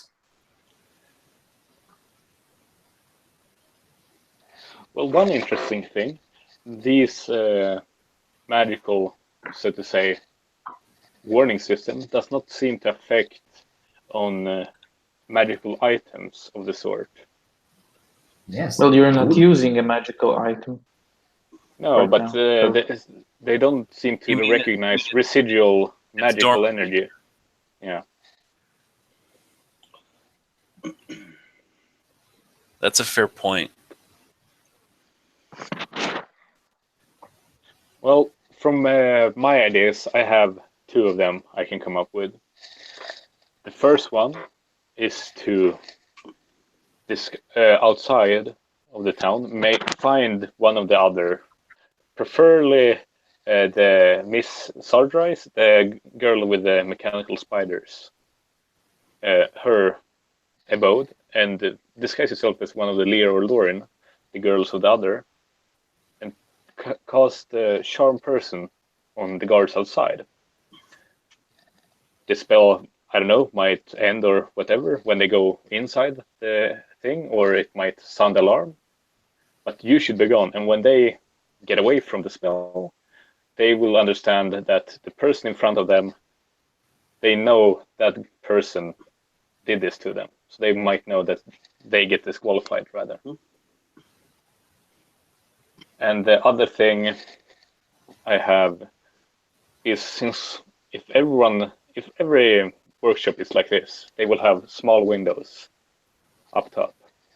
If we are able to throw something in that might disrupt the work or destroy something, that might also be an option. But that will not be as subtle, or none of the plans will be able to make it fail during the test, rather make it fail before. I think we should try to protect Kasji for now. I think the devices will be most vulnerable to sabotage when they are transported from the workshop to the main, to the presentation, I mean. That's true. And then they will not be able to detect magic, and then we can get close to them fairly easily without being spotted. Because there will be a lot of crowds, there will be a lot of people. The devices are probably, I guess they will be on display, or they will be escorted quietly, but still in the open. If we want to do something, we do it then. Otherwise, like, these places aren't really heavily protected, but we don't want to really risk getting caught. And I think with these devices and with these strange creatures on the guards, I don't really see any plan succeeding in that way. Well, that's the thing. If they're able to think that it's the other people doing the spell rather than us, then we just have the physical disguise for it. Yeah, I know, but Yeah, I see, but I wonder how well guarded they're gonna be on travel there as well. we have better chances to get to them quietly on travel, and we have better chances to try to frame someone when on travel. I don't disagree with you, but it also basically turns it into a last ditch effort, because we will have no opportunity aside from that. If we fail and their invention reaches presentation without an interference, then we've lost. If Well, we don't make you don't have faith in Kasji. Well, our we'll have to make sure. Our success will come on their failure. Look, if we go off somewhere now and try to cause trouble or try to frame someone, that's one less person that's here trying to look out for Kasji. So I don't know. I don't really want to risk that. Certainly, we don't know if they have any means of finding out. If they have means of detecting magic, they probably do have means of like seeing through magical deception of any kind. Like, I don't know if they will automatically believe that someone did something as stupid as to sabotage their own chances by trying to charm guards guarding their own workshop. You are, of course, Or aware, some such Gnomes, that your kind is quite resistant to mind manipulation stuff by nature. It comes from how do you mechanically? How do we resist mind? You have advantage on all, I believe it is charisma, wisdom, and intelligence saving throws against magical manipulation. Yeah, so I think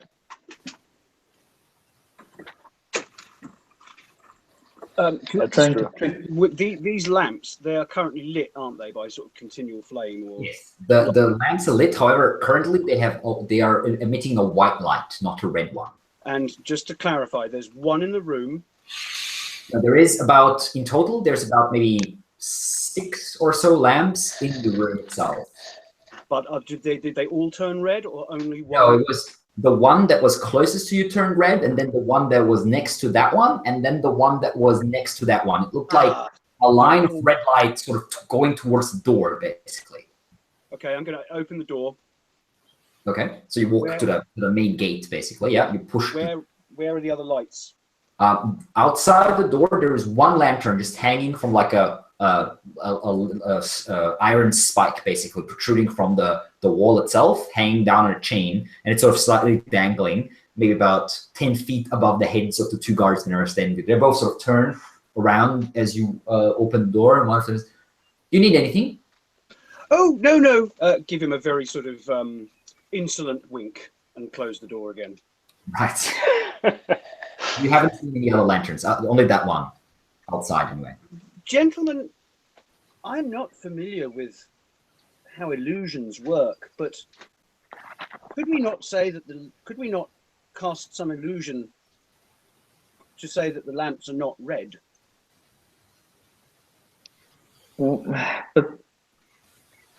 another thing would be to actually make the lamps red for the other teams. There's a thought.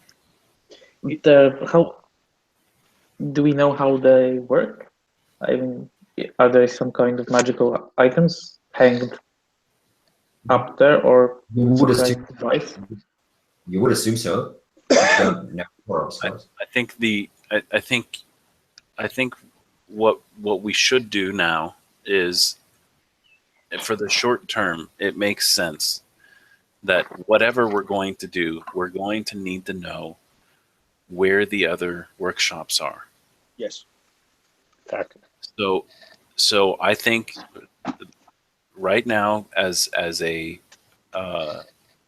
effort to both learn the distance from those workshops and the route that they may take to the presentation, we should either all or most leave the workshop and take the opportunity to try and scout around and see what we can find. And also see if we can notice any of the other players' entourage scouting around. Correct. But I think it's very important that we all agree that we will not act individually without a consensus of the group against in any way that would reflect back on us or impact Kasji. Until we're ready to actually act, unless some opportune moment occurs and we can't pass it up, but the likelihood of that is very low. Yeah. So this is just a scouting. One of us will have to. The first thing. Yeah, one of us will have to do that. Also, is how can we protect Kasji? what can we do against the things we have thought about? How can we protect him without magical means? Correct. We can stand here and look at him. Well, the points of weakness in the building appear to be the windows and the chimney.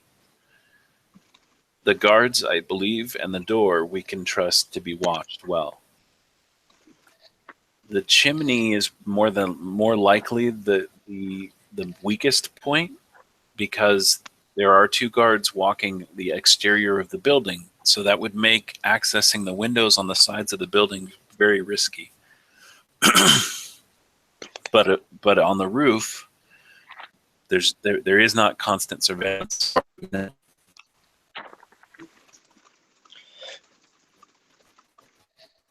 So That's true. you set up some kind of Oh, you're having or audio issues there. or something. Sorry, you were having some audio issues there for a moment. I don't think anyone could hear what you were saying.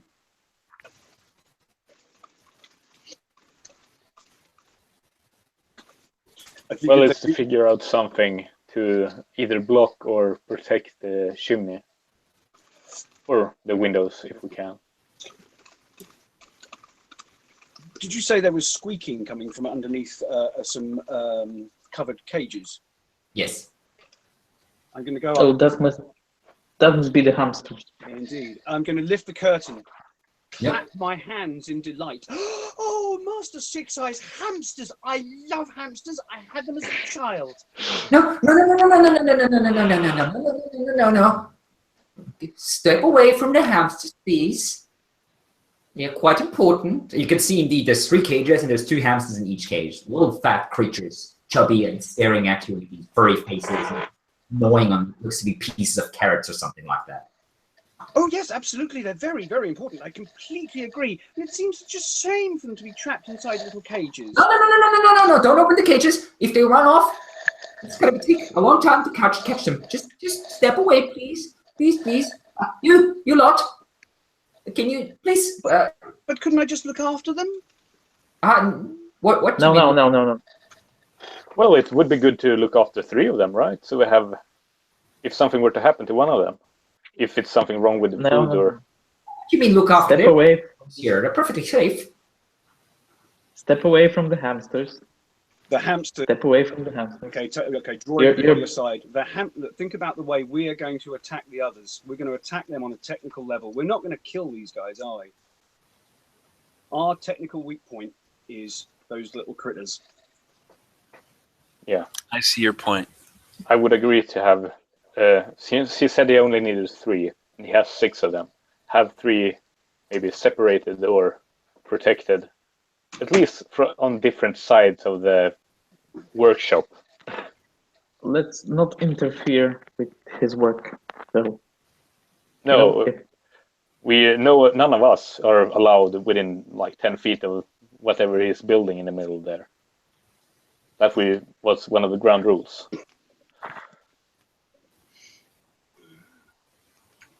Is someone skilled at setting traps? That Not perception. without magical means, no. Is there any traps here? No, but maybe we should. I might be able to tinker something. Do you have anything that might be in mind? Since looking around here, I have everything I would ever need. There is a lot of stuff around. So yeah, if you can Yeah. for small things, like small objects. I mean, I don't know if any of you are rock gnome, but rock gnome. I have a little figure that's like a dragon that bounces around. You could probably create a few of them if you spend a couple hours tinkering. There's a shit ton of stuff everywhere. You're pretty sure Kasji probably needs only like half of that, maybe 3/4 at the most. Do I know how they exactly activate? Do I have to press them actively, or can someone bump into them and they start go? Little like key thing that you turn and then they sort of winding them up basically. Okay. The chimney, is it like a big fire that's burning underneath it, or is it like quite a big opening? There's only a little fire at the moment, but you could make that fire very big, and then the chimney is right on, like over the fire, coming up down from the ceiling, and then the opening is above the fire. It's like a large fire, basically, with a bellows on one side and everything. Is there like a grate? fort. Is there a grate over the entrance, or is there anything blocking that entrance at all? The chimney, you mean? Like a flute, like basically. There is a grate. Yes, there is a grate about maybe 4 or 5 feet up in the chimney. Okay. Well, I guess I can stay the first watch while you guys look for the rest and try to tinker some small alarm systems to put over the exits. Yeah, you could do that. I would suggest that those that are going to walk out and about do so under the guise of perhaps servants, or have another disguise handy, or another identity. Use that so that our movements aren't being watched if we are also being observed. I may be paranoid a little. But with, I'm sure that's probably what's necessary rather than. Well, you have several shops in the area around the workshop, so if you need to buy, like, say, clothing or some other small things, you should be able to do so without too much trouble. Okay. Depending on how much money you guys obviously have left. All right. Well, the first order of business is to try and find the other workshops. So let's do that, gentlemen. Okay. So who's going? I'll start to tinker some here. Okay. Excellent. So Dali is staying behind and borrowing some of the tools and such. And Kasji gives you a bit of a nervous look, but then I have my own tinkerer's tools as well. So I'll just take items if I need them. I have most myself. People give you a short glance, watch you work for a minute or so, and then realize you have an idea of what you're doing. So he wanders off. Yeah. Okay, so excellent. Which means Dali stays behind, and Pius, Tulip, and Lem, you head out into the city. No, I'm going to stay behind also. Oh, okay. Excellent. Okay. Okay. So Tulip stays behind as well, which means Pius and Lem, you're on your own, leaving the building and stepping out onto the square as the Tinker District of Glimmerfall. You can see very far above your heads a little bit of sunlight coming in through the top of the volcano, and then like just many houses on the sides of the volcano above you. Many different colored lights. And there's quite a few gnomes in the area looking at the workshop and talking to each other and pointing fingers at you and whispering and talking and laughing. And a couple of them start clapping as they see you coming out. I'm going to make absolutely no effort to be inconspicuous. Don't forget, I'm wearing this very sort of brightly coloured, ostentatious robe. Right. I want to be seen leaving. Excellent. You are certainly seen leaving. None of the guards make any attempt of stopping you, by the way. They just give you a glance, give you a nod, and you walk past. And once Pius and I are sort of confined to a convenient side street, I will simply take that off and be wearing normal homespun clothing underneath. Excellent. A decent disguise. I will go ahead and change. Do a quick change as far as clothes are concerned. I've got some, more common clothing packed away, and I'll also, because we don't want to do a magical disguise just yet, I will I'll use my disguise kit and put on a wig, a brown wig as opposed to the black hair that I had, and try and make myself as different as possible. All right. Give me a stealth check, both of you, as you're sort of disappearing into a back alley to see how inconspicuous you do the whole thing. Ow. Okay. A 7 for Pius.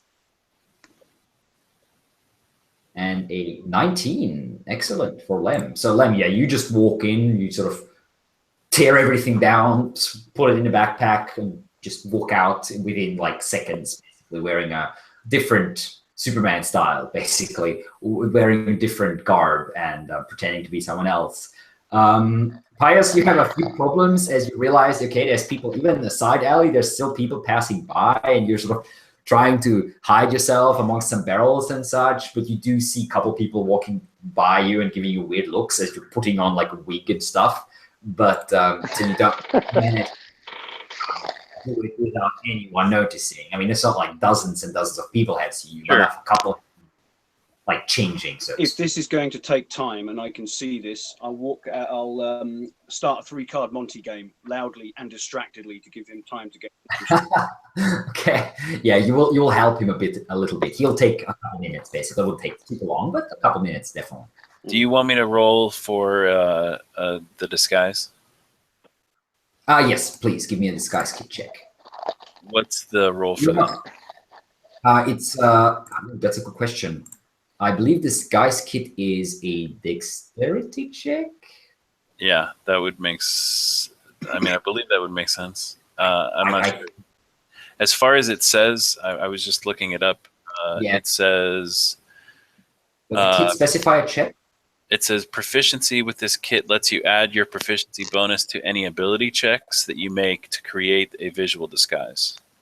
Okay. I'd say because you're sort of having to hurry and it's not like a super fine job. It's more of a just like a sort of quick sleight of hand, nearly basically job. I would say in this case it would probably be most likely dexterity. So give me a dexterity check with your proficiency modifier added, of course. Okay. So yeah.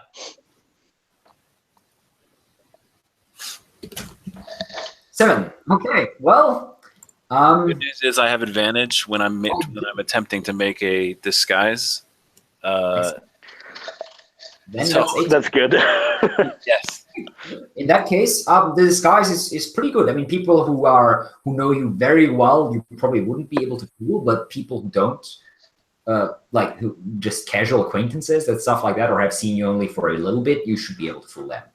Okay, that works for me. All right. And you're now both stepping out of one of the side alleys and stepping back out onto the plaza, basically. Back at the base, how many windows are there? In total, there is 12, 6 on each side. Oh, okay. Can I? Oh, that's a lot of hours. I'll try to make as many as I can of these little toys.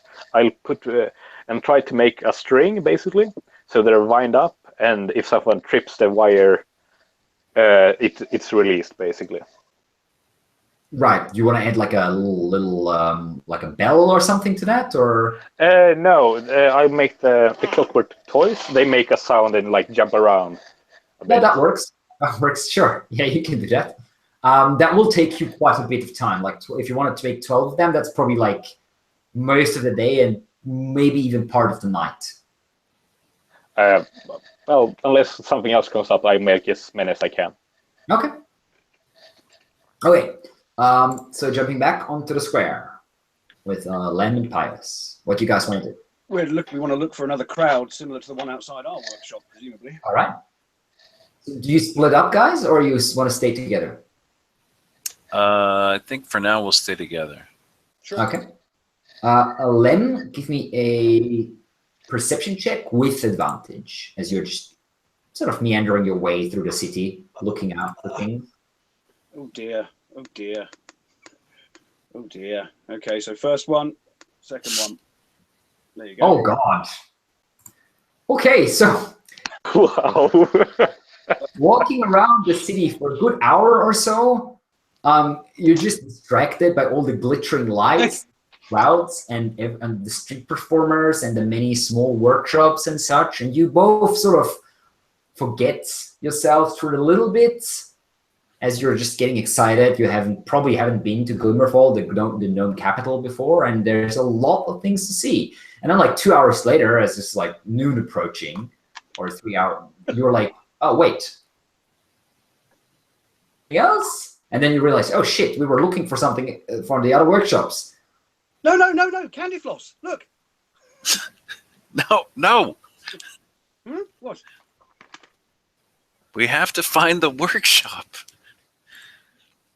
Ah, yes, yes. Well, I was looking. No, I was. Okay. With that, Pius, maybe you have more luck as you take the lead now. So you give me a perception check with advantage. As well, I suppose I would say that Len is helping you a little bit at least. Even though his doesn't seem to be the sharpest. Natural 20. Well, that's better. Just a bit. Okay, and like immediately as you're thinking for a couple minutes, Pius, you're like, wait, we've seen a lot of workshops. And you're like, oh, that one must have been one of them. And oh, that one must have been the other one. And you sort of walk around for another half an hour or so, confirming, and you do realize that all three of the workshops are basically in the same distance from that central plaza. They're like basically the ends or the what do you call it, the angles, triangle, the points of a triangle with the plaza in the center. And they're all three very similar looking buildings, so it's not very hard to find them. And also, of course, surrounded by a half dozen, or well, give or take, of the herders. So they're not really that hard to find, and they're maybe about 300 yards from each other. Okay. Equal distance, basically.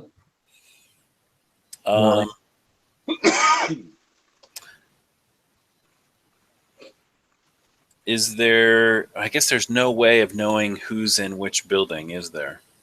The only difference that you see is on one of the buildings, there's only two herders standing outside the door. On the other, there's 4 herders standing outside the door. That's the only difference you can see. Otherwise, the buildings look not 100% identical, but they're the same type of building. The long warehouse-like, mostly built of stone, wooden roof, small windows at the top, one large double gate, and the chimney in the center. And they're freestanding, so we can walk all the way They around. are freestanding. You can walk around, yes. And there were we were told that there would be 2 herders patrolling around the outside of the building. Yes, there are actually 2 individual herders just sort of walking up and down, walking up to the front gate and then back, meeting at the back and walking, basically just leisurely strolling, not walking particularly fast. Okay, time that. Maybe about, I don't know, 20 seconds, something like that. 20, 30 seconds, a bit more. They're not like always walking with the same speed. And sometimes they stop for a brief chat with the people in the front. But yeah, 20, 25, 30 seconds, something like that. Wow, that's not a lot of time.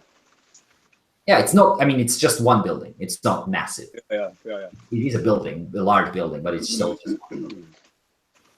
How far are these buildings from the building next to them? On average, about 25, 30 yards. Okay, so there's this noticeable, so they're kind of set apart then. Yeah, they're standing in the center of small squares, basically, each of these buildings, in their own little square. Okay. It goes for yours as well. There are 3 of them like that. And there's a lamp hanging outside this building, or rather where the There's always one single lamp dangling above the central door, the main gate. The same design as outside ours. Yes, exactly the same. And it's white currently. It is white light, yes. Well, Master Pius, should we perhaps try a small experiment? What did you have in mind? Well, I have some small skill with illusions, not, I'm sure, as great as yours, but perhaps if I were to create the illusion that that was a white light, exactly the same as it is now, and you were to cast some minor magical effect thereafter, we can see whether the light turns red and whether the illusion holds. And if it doesn't, no harm, no foul, it's not our workshop. True.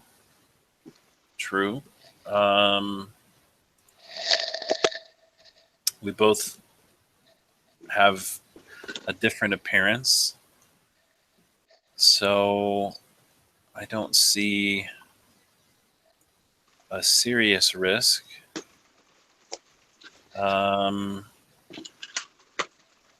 I would have to get somewhat close, at least within 30 feet, to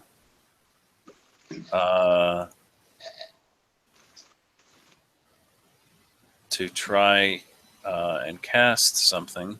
That's not too much of a problem because there's still people walking on the street. It's quite the crowd, in fact. While no one really approaches the building itself in to the immediate vicinity because the guards are keeping the people away, there are always people about 20, 30 feet away from the building. Okay. Really at all times. So wouldn't be particularly conspicuous to just walk past because people are doing it all the time. All right. Yeah, so 30 feet. So what are you casting? Minor illusion. Okay. Simply keep the light exactly as it is. Okay. And minor illusion has a range of what? 30 feet? 30 feet. Okay, so you walk up and you cast minor illusion onto the lantern, you said, right? Mm-hmm. Basically.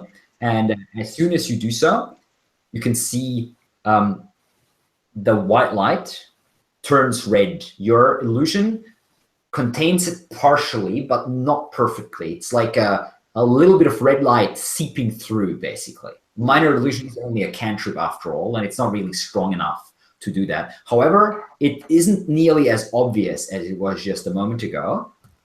And let's see if the guards... However, the guards do pick it up. One of the guards standing out in the front sort of looks up, goes like, huh? Hey, wait, do you see that? Is it? And the other one, they both look up at the lantern, and then one of them immediately opens the door, puts his head inside, and then closes the door again. Cancel it. Just In that act, cancel it while he's kind of looking through the door. Okay. And then the lantern becomes white again, basically. He looks up, they look at each other, they shrug, and they do start looking around a bit, like scanning the crowd. Give me a quick stealth check. Ooh. For both of us? No, just Lem. Lem's the one could be casting. With advantage, however, Lem, because the crowd is giving you decent cover. Okay. First. Yeah. Second. Sure your stealth is only +5? Yes. 2. It certainly is. What skills have you taken your expertise in? Expertise. Well, stealth is one of them. Yeah, so you should have a +7 on stealth, I believe. Should I? Okay. Yes, expertise means you double your proficiency modifier for that skill. That's the trouble with not really knowing the rules and relying on an autofill. Yeah, that's okay. That's okay. That's why I was checking, because +5 for a level 4 rogue is it's not much. That's why I was double checking. Usually people take. So one of them's a 15 then. Yeah, okay, a 15 is good enough. Yeah, you managed to avoid detection, sort of, fiddling your thumb, staring wide-eyed at the whole spectacle and stuff. And the guard sort of just move past.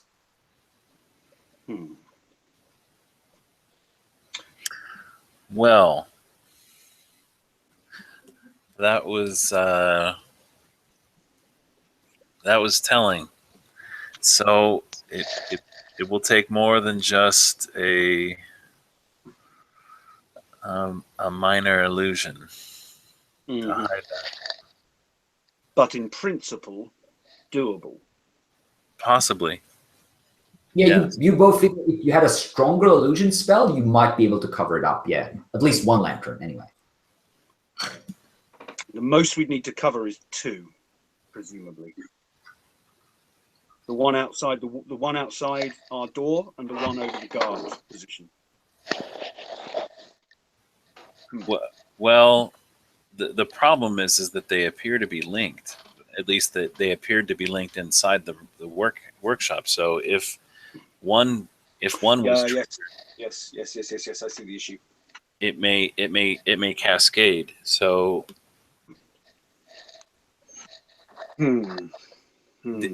here's a question actually, when they did open the door, I'm happy to roll a perception check on this if you'd like me to, but when they did open the door, was there any red light coming from the inner lantern that we could see quite clearly, and there was no red light coming out. The light of the lanterns, the white light, is very bright. It has to be, because the tinkerers have to be able to see things very well inside. So the lantern light is very bright, and you were pretty sure that there was no red light coming out. You just saw white. My guess, though, is that there is a proximity that is required to be kept to these lanterns. And that's what triggers them. I think the reason why multiple lanterns lit inside is more than likely because there's overlapping ranges for those lanterns, I would guess. That makes it more complicated. I don't think we're going to get inside with a magical illusion, and blanketing an entire room with an illusion spell would be difficult. Can you cast Mage Hand through glass? I believe yes. As long as you see the spot where the Mage Hand is happening, you can do it. See, if we could get on the roof and could cancel those lights, with Mage Hand, we could, for example, file down a little cog. Well, you could, because you have the Arcane Trickster Mage Hand, which is more fine-tuning, basically. You can do more things with your Mage Hand than the average wizard or such. You could, yeah. Which obviates the need to get inside, but doesn't help with this problem with these damn lamps.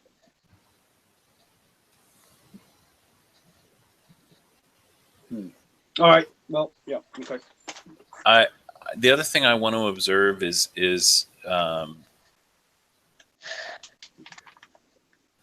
if there's any other coming and going. All right. How long do you guys want to observe? Like, do you want to split up? Each of you observe one of the warehouses, the workshops, or do you want to observe one of them and then the other? I think we should, so that we don't miss anything. I'll watch the workshop that has the 4 herders out front. Right. And then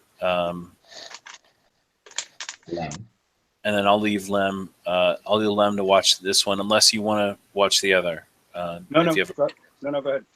Okay. And how long do you want to stay here? Like, how do you want? I'll ask Lem that. How much longer do you think we should stay? Well, I'm presuming that there are arrangements for food to be brought in.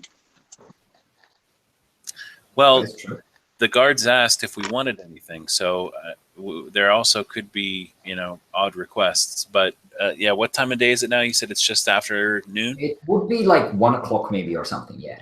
Early afternoon. All right. So it's possible we missed a lunch shift or a lunch being brought, but maybe it hasn't yet. I would say let's wait for an hour and see if we could catch any sign of food being brought, or the servants that might. Okay. So you guys split up. Lem's looking watching the one that you just tried a little illusion on with the 2 guards. And Pius, you go to the other one, and there's 4 guards outside, and you watch for an hour or so, but neither here nor there is there any coming or going. No food is being brought. No one leaves the building.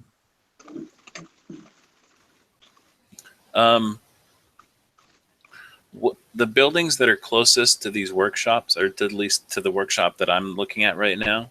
Yeah. What's in them? Partially, there's smaller workshops. There's shops. There's residential buildings. Different types of buildings. It's Okay. the city pretty much. Like a artisans district, basically. Imagine that sort of thing. So there's a lot of like small shops and like small workshops and such, like smithies and all kinds of things. All right. I'm gonna go back to Lem and find him. Okay. I didn't see. I didn't see anything approaching or leaving. No, here neither. I think that if we really want to, the best opportunity for us to see how the process of food delivery goes is to actually ask for something from our workshop and then have someone outside watching and then trail back whoever brought the food to see where it's being prepared, cooked, and where those people are. Yep, sure. If you'd like, I can stay because your appearance is much easier to write than mine. I can stay outside and follow, or if you'd prefer to be the shadow, you can do that yourself. No. If you've gone to the effort of the disguise, we might as well get the maximum usage out of it. So yeah, if you stay, I will just go and find a convenient sort of quiet corner, put my sort of outlandish robe back on. Okay. Go back to our warehouse. All right. And actually, I'm going to take the opportunity once we get back, just to do my own pass around our building. Yeah. And look for anyone that either I recognize being from the other groups, or anyone that looks out of place. Okay. Give me a perception check.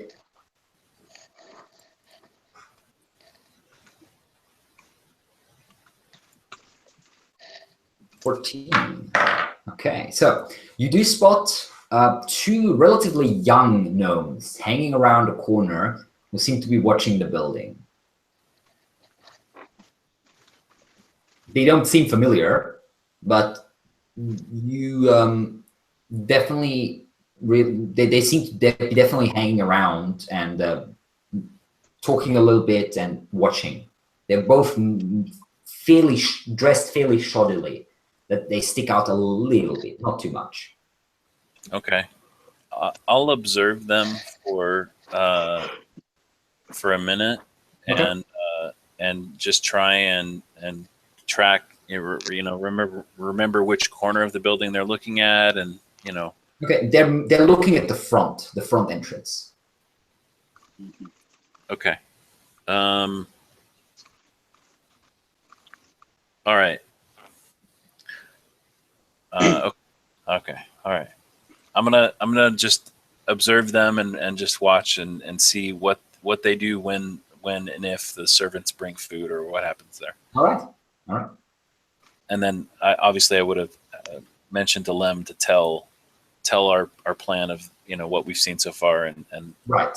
And so Len, you put your robes back on and walk past the guards. Yep. They give you this time they give you a much closer look, and just sort of look over. One of them even sort of pats you down real quick, not very in detail, just to see if you're carrying any large objects, basically, or something under your clothing, and then they sort of gesture you through. I stop and give them a twirl, hold out my robe, and make sure they can see it all in its full fire. Right. They both sort of nod and grins. The other one looks a little embarrassed. That's good. Pay attention to the robe. It means you're not paying attention to anything else. Right. Okay. Back into the workshop. Fill these guys in on what's been occurring. All right. I'm gonna. Oh man, I don't know if I want to do it yet. I was gonna cast detect thoughts, but the person knows that something's being done to them if that's cast. Is that right? Am I if they succeed, yes. Don't cast magic here. Well, we're outside. Yeah, he's outside. Yeah, Lem has. And they only detect something's happening, not exactly whom or where it comes from, right? Yeah, as far as you know. Yeah, as far as. Anyway, so Lem, you walk in and you fill in Tulip and Dali, who've been in here. The one just keeping an eye out, the other one tinkering away. Yeah.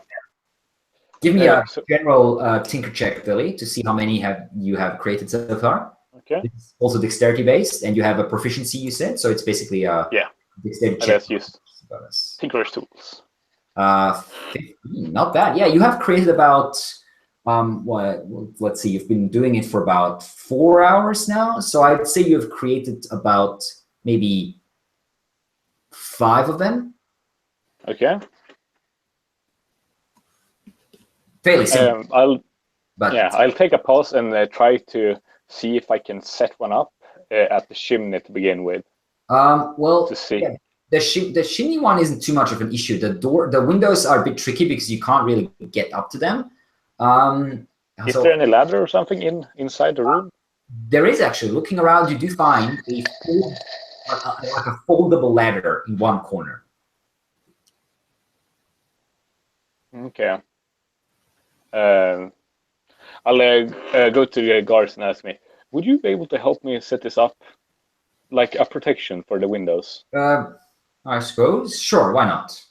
Can you just hold the ladder for me? I mean, I don't want to fall and break anything in here. That's fair enough. No, don't worry. We'll so they ride up the ladder, they unfold it, and you basically set up. I think 4 of them. Yeah, you had 5 in total. So one of them is at the chimney. Yeah, I'll take the windows closest to the back of the house first, away from the entrance. Yeah. And then I can set up the rest later when I continue. Yep, excellent. You can do that. Yeah, thank you for the help. Of course, well, that's what we're here for. Do you guys want any lunch or anything? We can have something brought in. Oh, we could use some food, certainly. All right, I'll let him know. I would love a good pie. Yeah, we can arrange that, I'm sure. And he walks out briefly, talks to one of the guards outside, and rushes off. I'm going to follow that guard. Okay. Yeah, you follow him without any trouble, and he leads you to the Thriceburn Tavern, which is maybe about 150 yards away from where you are. He's walking quite fast, and he disappears through a side entrance. And then comes back a minute or so later. And he's not carrying anything. No, he just rushes back. Okay. All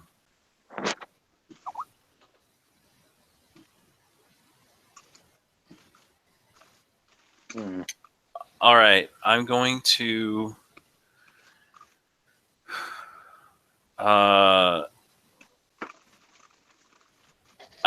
is there a quiet place?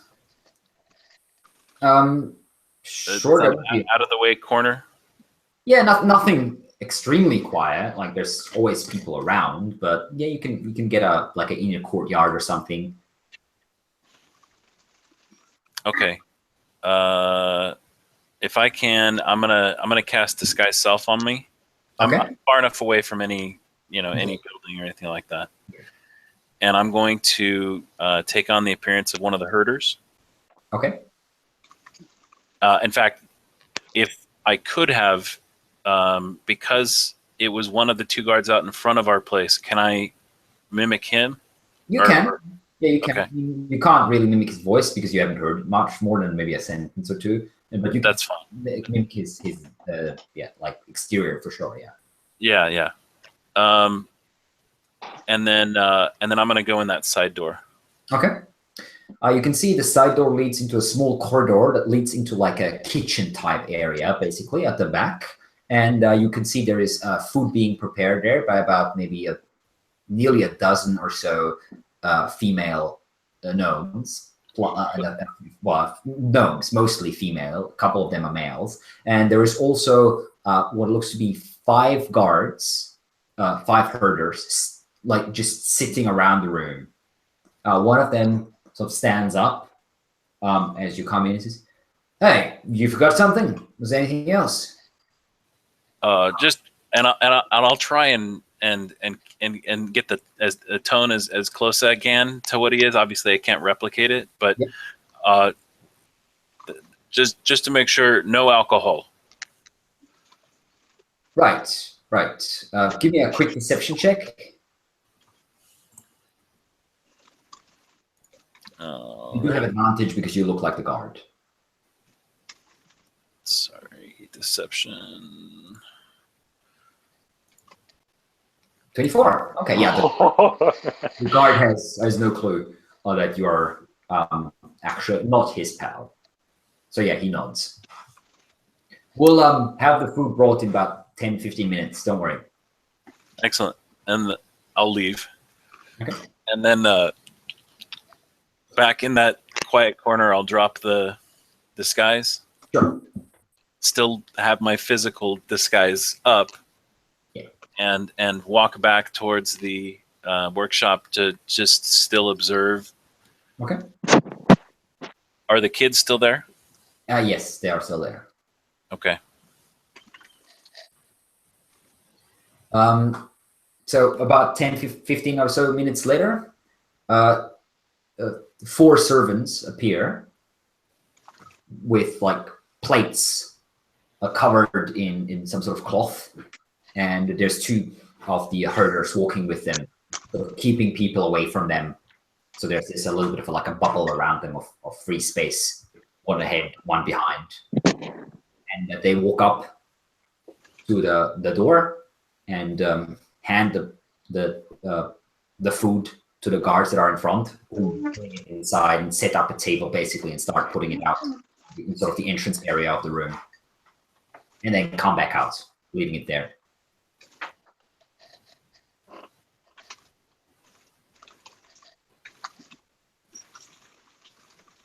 So now you have food. I'm going to taste the food. I'm going to eat something from the plate. It's very high quality food. Very nicely made. Okay. Yeah, Doesn't seem to be poisoned. Sorry? Doesn't seem to be poisoned or anything. Well, I mean, you don't detect any weird tastes. As far as you can say, it's not poisoned. Yeah, I'll take some food, eat some of the pie I ordered, Yeah. and continue tinkering. Okay. I'll go ahead and go back to a different alley and remove the disguise. Okay. Sure. Specifically, making sure that at the very least none of those kids are within line of sight of me. Yeah. They don't fall. They just sit there. Do you want me to do a stealth check? Yeah. Sure. Give me a stealth check. Okay, natural 1. Well, you are seen by a large group of like 10, 12 gnomes that have walked past just as you're taking your disguise off. You look up and they look at you and they're like, look at each other, and then they start grinning and nodding to you. And like one of them, as they walk past, you can hear like, I love the games. Looking forward to what's happening next. That like just starting to immediately gossip about it, basically. Awesome. Oh wow. Okay. Once the disguise is off and that's taken care of, I will I'll walk back up to the guards Okay. and head back to the work. Give you a quick pat down and then let you through without any issues. I'm going to do my best to look unfazed by that. It's like a little vein throbbing on the side of his head. Did you see a ghost or something? No, but I believe that our workshop is under surveillance. I noted 2 what appear to be children. Yeah, teenagers, really, basically. Young gnomes actively actively watching the front of our workshop. They don't resemble anyone that was of either group, but they could be simply hired to watch and report. I watched them for a short time, and I can point them out. And we could, if we wanted to, perform a test and see if we leave, if they follow or what they do. But I'm not sure beyond that. I was able to see where the food is prepared and how that process goes, and also what protections are in place for the food preparation. Did they allow the servants to just walk into the building here? No. Servants handed the food to the guards at the entrance, and the guards like walked it or carried it inside. So the closest the servants ever came were the front door. Yeah. The only benefit that I can see, the only flaw that I can see in the process is that I did not see any kind of magical detection in the kitchen proper. That is true. You did not. There was no such there were lanterns there, but they weren't of that specific type. Well, they can have other means besides lanterns to detect magic. Well, they can, but I walked in there under a magical disguise as one of the herders to quickly gain evidence, and was able to, at least in passing, deceive one of the other herders. So it's possible that we could provide some mischief there. But it would, I mean, the only place that makes the most sense to do it is in the kitchen itself, but even that is under guard. So it's a very tightly protected system. I'm impressed. Did the crowd appear to outside each workshop appear to know who was inside each one? Not that you can think of. No, you don't think so. No, the information does not seem to be publicly available. They just know that this is a workshop where one of the teams is working, basically. You said there were 2 young gnomes watching us, or watching the building that we're in? Yes. There were 2 that were actively watching. You should check where they are going. Really? There's a crowd in front of the building, like everyone is watching. What makes you think that they are so special? They weren't interacting with other people. They were actively monitoring the door and looking at how the others in the small gathering around the workshop were acting. They stood out. They stood out as something that seemed out of place, even among the group of people that were watching. Most people do watch, but only in passing. It's not like there's like throngs of people who are standing there staring at the workshop, because I mean, most of the time nothing big happens. Like it's just a house. So there's not that many people actually like sitting there waiting for something to happen. These 2 did definitely look like they were here to stay, so to speak.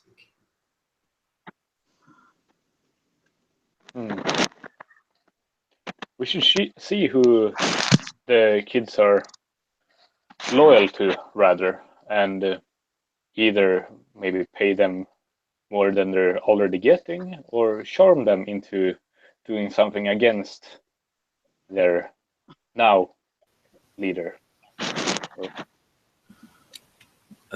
possible. Since if we do something against them, they can't really say anything, since then they'll have to tell we had these guys spying. Well, surveillance, I would say, probably skirts any of the hard rules. Anyone that I would imagine anyone that wanted to could argue that simply watching a building is not a direct violation. No, I That's don't true. think so.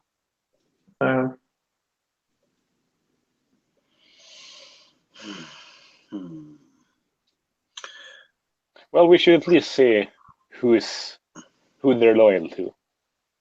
No, I agree. I definitely want to identify which of the two teams they are reporting for. I Did you see can't. anything like this at the other buildings? I didn't actively look at the other buildings like I did here. I was more concerned about who was watching our workshop. I didn't think to do that looking at the other workshops. So we can do that again if we want to take another excursion out. But I feel like we need to procure maybe a staging location of some kind, or a safe place outside of our workshop that we can use as space. I don't know if we could rent a room or. Well, we already have our room, right? Oh, I suppose that's a fair bit off, though. Like, that's on the edges of the quarter of the city, so that would be like a Okay. 15-20 minute walk to get there.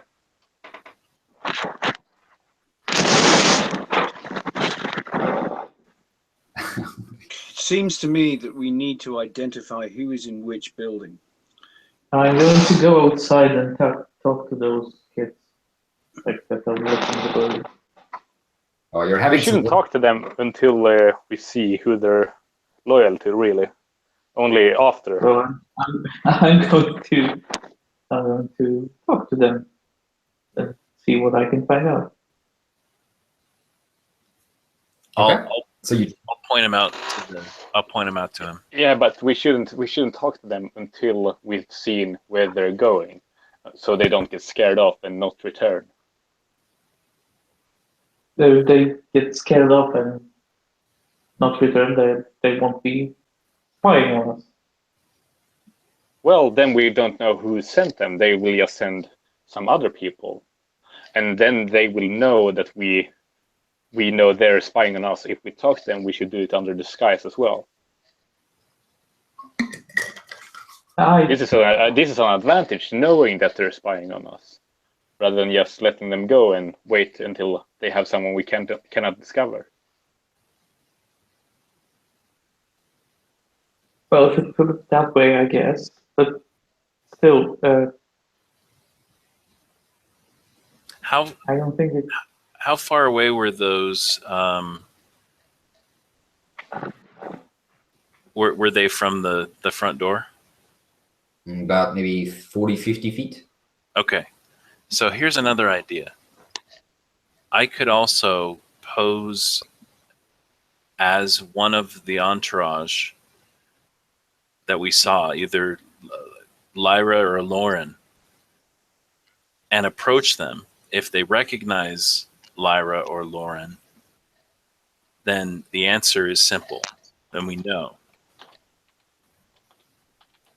Yes. Okay, you can do that. There's no violation of just me, having the entourage around, and it would further add the rumor mill going if one of their entourage was seen stalking outside of our workroom. Okay. That's true. But then we should make sure that those guys out there aren't working for them rather. Well, and if they are, then we'll know, and we can. I will do my best then to gauge what else we can learn from them, and if possible, even turn them to our advantage. Okay. Okay, so what do you want to do? So, need to leave again after eating something. Okay. Well, look, as you're leaving after, it's not like 5 o'clock maybe in the afternoon or so. As you're leaving, you realize that there's Christoph, you're having some audio issues. I'm not sure what you're doing, but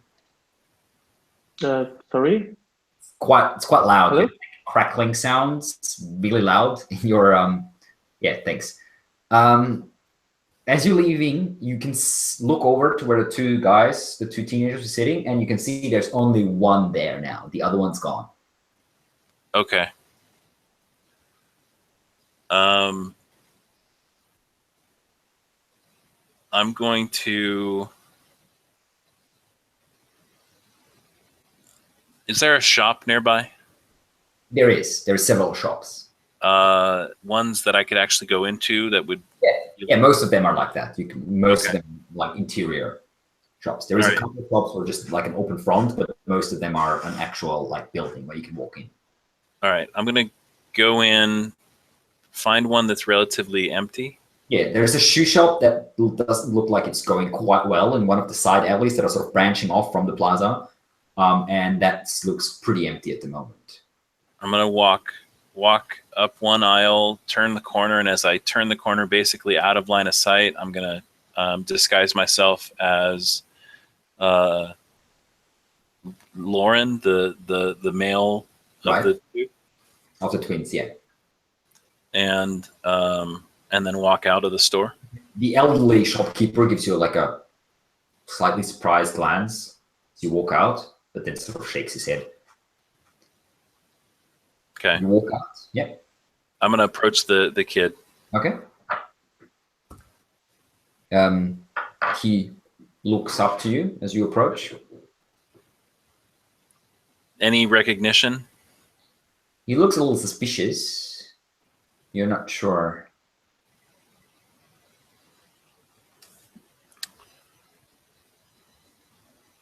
Have you seen anything?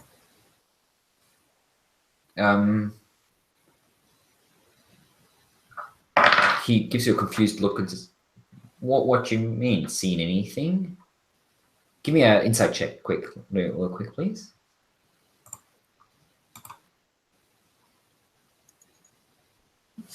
Okay, yeah, he's looking at you. Seems a little suspicious. Well, charm person's a little overhanded as far as that goes.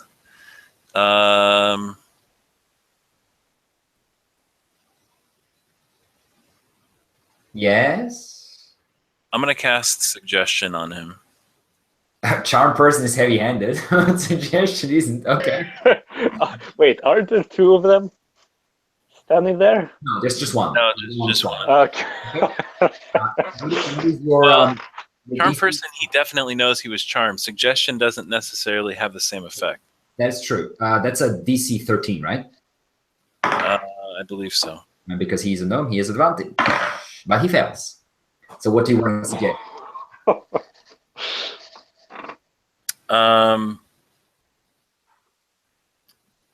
First, I'm going to say, relax. I'm friendly. Let me know what's been going on. Well, not much. A couple of the they got some food over there, and a couple of the people have walked in and out. One of them wearing a pretty fancy robe, and the other one dark-haired.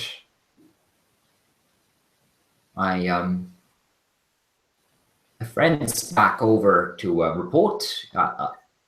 I think they must have been the crew from Ebonstein.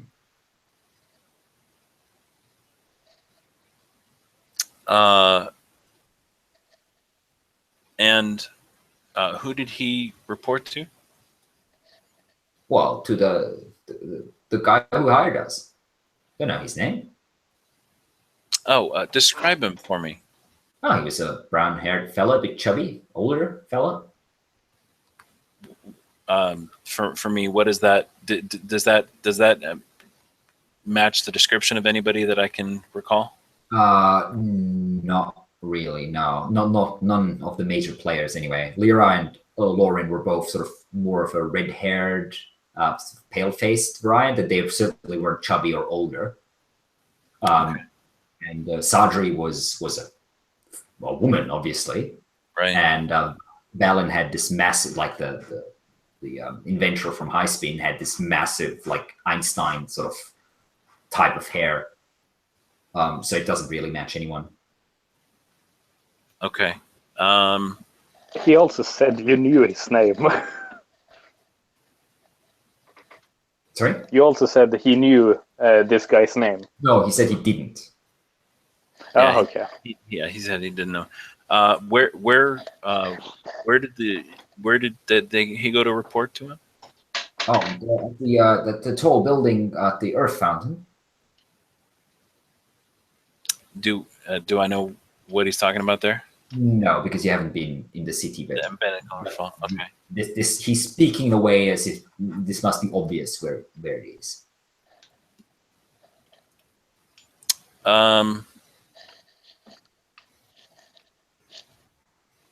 And what was the price that was agreed on again?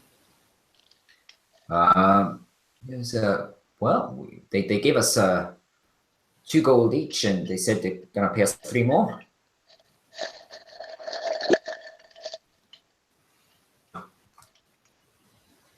All right. I'll give you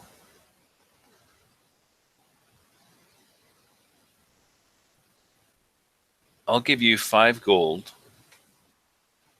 and 5 more if you How many are working for this gentleman again? Is it just you and your friend? Give me a persuasion check. Okay. With advantage, because the lingering effects of the suggestion are sort of still in his mind. 25, nice. He says, me and 3 other of my friends. And you're spread out watching all of the workshops, right? Well, 2 of them. Oh, which 2? This one, aside from this one. This one and the eastern one. And all right, so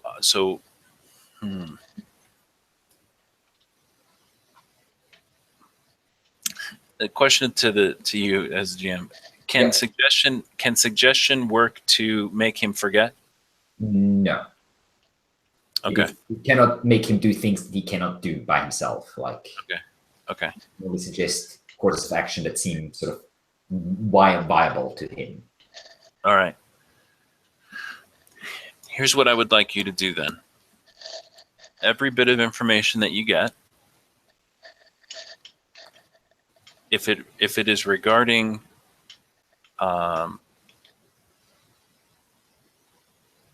any of the workshops that you learn about, I want you to write it down. Can you write? Do you have material to write with? I don't have anything here, but yeah, I can write, of course. You think I'm a human or something? A lot. And I will have someone approach you with a green hat. That'll be the symbol of my friend. Right. Pass the note off to him, and you will earn 5 gold again for the note. All right, and I'll get 5 gold now. Yes, I'll hand him 5 gold. He looks quite impressed and puts the gold away very quickly. Just lets it disappear in his clothing. All right, so I can do that. That's a good trade. But this stays. This is not to be told to the others. This is a deal between you and I. All right, I suppose. So there's much gold in your future if you bring good information. Right. I'll see what I can find out. I mean, I was instructed to stay here. That's fine. Just attempt to learn what the others learn when you can. Right. I'll do that. Well, we're supposed to stay here until midnight, so suppose I'll talk to the others after that. Be as discreet as you can. Right. Yeah. Of course. All right. At that, I'll leave him. Okay. Wow, Yeah. that went surprisingly well. Hey, strong spells with natural 20s on persuasion combined is pretty good. Yeah. Yeah. My RNG was in my favor. Okay, so you return back, I suppose, Yeah. to the after de-disguising yourself. Yes. Yeah. Okay.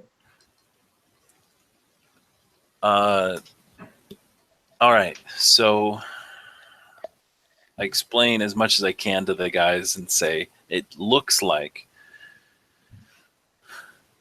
an external source is hiring individuals to watch 2 out of the 3 workshops, which leads me to believe that the 3rd workshop is the source of whoever is hiring these people. Either that or they don't feel the need to watch the workshop. But I think it's more likely that it's that they're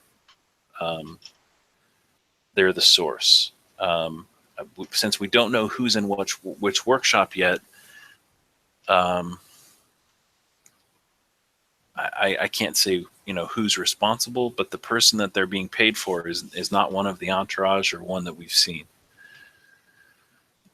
But I was able to I believe sway one of their runners, we'll call them, to what I hope is an agreement that he will keep because, well, they like gold.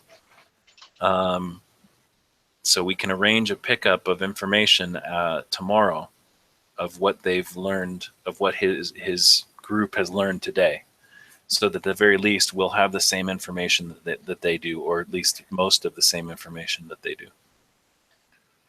Yeah, this is really good.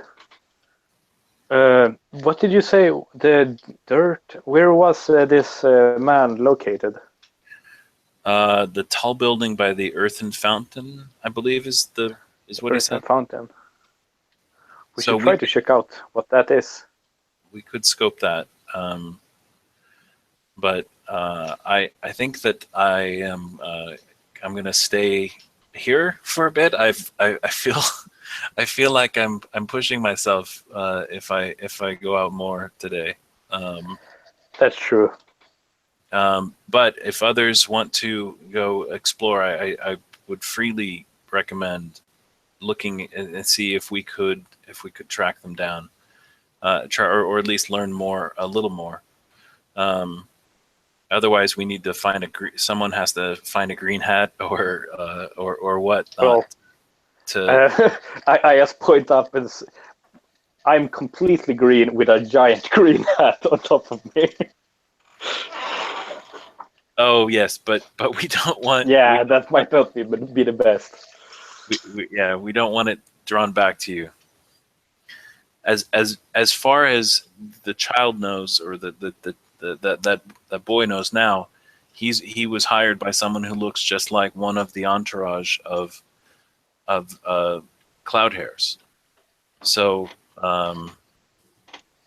if he gives that description, if he is untruthful or if he deceives us or informs on us, then we are still not revealed as hurting Kasji here.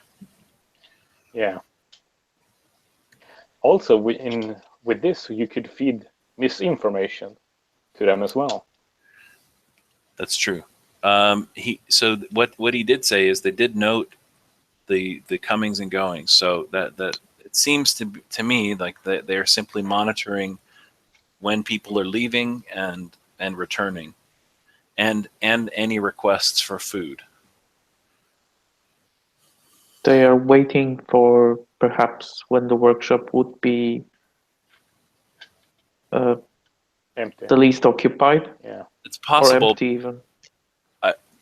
We don't know the frequency of the reports, although when I approached, there was only one of them there. The other was missing. And he informed that they were reporting. So if I had to guess, they report every 4 hours, possibly, maybe for more frequently, but I'm not sure. How long were they gonna stay? You said till midnight?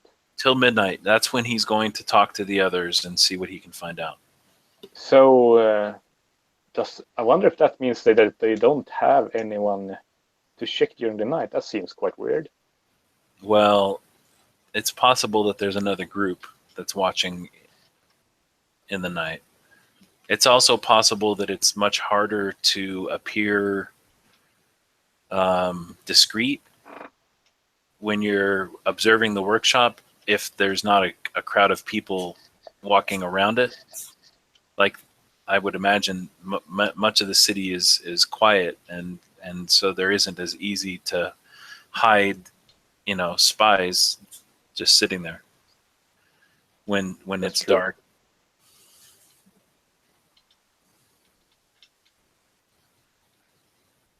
All right. Yeah. But then, if we have two others, we'd like to go and check out this dirt place. Earth place, rather. Yeah, the Earthen Fountain, tall building near it. I would like to continue to tinker and see if I can fill up all the windows, at least during the evening. All right, sure. Yeah, give me another tinker check to see how far you've gotten. You have been tinkering after all, a couple hours.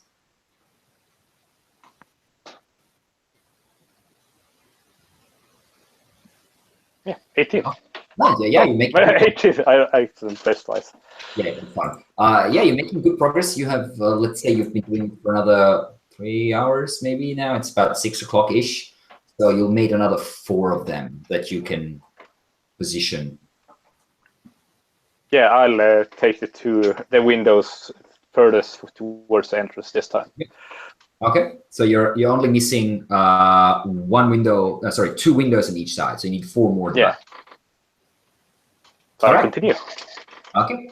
So Lem and what was the last one? Tulip, right? Lem and Tulip. Yeah. Do you guys want to do anything? Just go outside and check out this earthen fountain thing that was mentioned, or do anything? No, I'm going to stay in the workshop, and I'm going to just go around and look around. Basically, do a perception check. All right. It would be good if two people went outside, right? So we're still in a group. And as Prior said, it would be quite bad if he went out again. It's not bad. It's just I don't want to make anyone feel like they're stuck here. If someone else wanted to go out, then they could go out. But if no one else is interested, I'm fine with it. If Lem, if you want to join me again.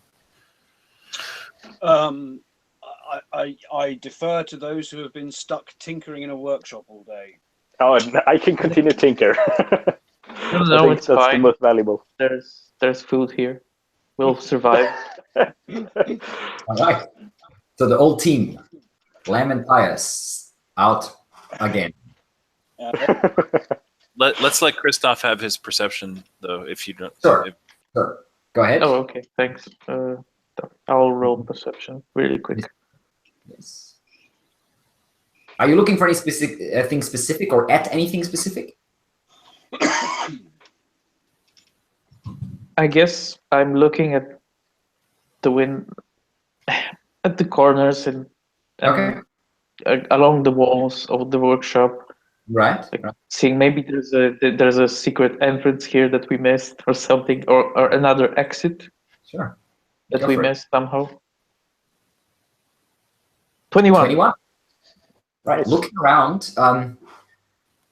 you take a good look at the massive stone walls. The floor is made of stone, partially like metal plates that are on the ground, to like cover parts of the ground to make it impossible for bright to burn, or if acid drips down and stuff. This is a workshop after all. The walls are sound. The structure is generally untouched. You don't discover any. You're like sort of knocking on the sides of the walls and everything. You don't discover any secret doors. No. Okay. I'm going to just check on our inventor. Is everything okay? Do you need anything? There's food here if you want to bite. Yes. That's a good point. I should probably get some food. All right. Food it is. And he starts like just eating really fast and loose. Squeezing things down his mouth, swallowing it down, hardly even chewing. There's knocking back a whole basically goblet of juice. Start basically wanting to obviously spend as little time away from his work as possible. Yeah. All right. So Lem and Pius, you step outside. I'm assuming you want to do the old disguise trick again. Yes. Except this time I'm gonna use the shop if it's still open. It is now about it would be just about to close, but you can make a quick dash in there. Once more. Confuse the poor guy even more. The poor owner. I will take the appearance of a. Let's use a female disguise let's just say that I've got a female disguise that I had handy. Yeah, definitely. And the disguise self. Young or old or middle age? What? We'll say older. Okay. Older female. Since there are two of us, were you planning on using magic to affect this? Yes. Since there are two of us, and we know what the two henchmen of what's his name looks like. The team from High Speed. Yes. Oh, Lauren and Lyra. Yeah. Since I have disguised self as well, would we want to effectively pose as them to continue the useful tactic of it not coming back directly to us? We could. The only problem being is if we get too close to this gentleman and he is being fronted by cloud here, then we'll have to be portraying their voices as well. You're good at voices, though, aren't you? I am, but we haven't really spoken with either of them. That's true. Yeah, you've only heard them each say a couple words at the most. At best, in passing, I could definitely do it at a distance. I would say, without much difficulty, but up close it would be very unlikely. But this agent is going to be in only one of two positions. Either he knows them because he's working for them, or he doesn't. So that's going to become immediately obvious to us, presumably, which at least gives us who they're working for, which gives us who they're watching, which gives us a way of working out who's in what warehouse. I see your point. I'm up for trying it. I'm up for trying it. Yeah. Why not? All right. So I'll portray Lyra then, if you want to portray Lauren. Yep. All right.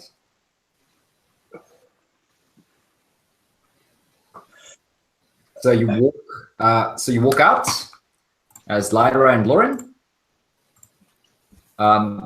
confusing the hell out of the shopkeeper. And he's like, "Oh, never mind." Looks really confused as people are leaving his shop that he hasn't seen entering, basically. But yeah, he's old and he doesn't seem to be trusting his senses quite as much as a younger person might. You step out into the street. What now? Ask for directions to this fountain.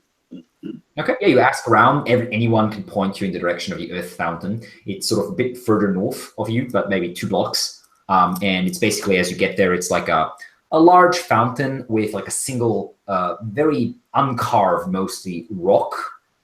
And the fountain itself has like 2 statues, one on each side, that look like earth elementals, basically sort of crouched down with their fists pressed against the ground. We're looking for a tower-like structure. Is that correct? A tall building. Yeah.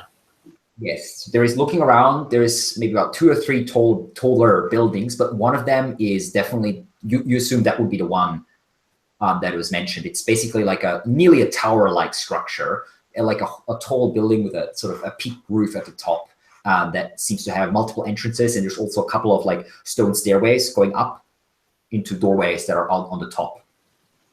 Or like 2 or 3 doorways outside, basically. What can we discern about its function? There seems to be some sort of shop at the bottom, from the looks of it. Upstairs, maybe apartments. You're not quite sure. The shop itself is closed. It seems to be what you presume would be like a herbalism shop or something like that. But it's closed now. It's now like 7 o'clock. Or so, and yeah, maybe 7:30 even, and the shop is closed. What was this young chap's exact words about meeting somebody here? He described the individual, but didn't describe where. Just the location, the tall building near the earthen fountain. And he didn't know the name of the guy who hired him. No. Just described him as a older man, brown hair. I think he said beard, although I can't remember now off the top of my head. Okay, in that case, the shop is closed and locked, and there's nobody in it. You said there's other entrances. Yeah, there is. There's a back entrance to the shop, which is also closed, and then there is like staircases outside of the tower, like on the outside of the tower, go up. And there's like 3 doors that seem to be leading into the building from the outside. Okay. Or up high. We'll try that. Yep. First domestic door. Okay. So let's see. Give me a perception check, both of you.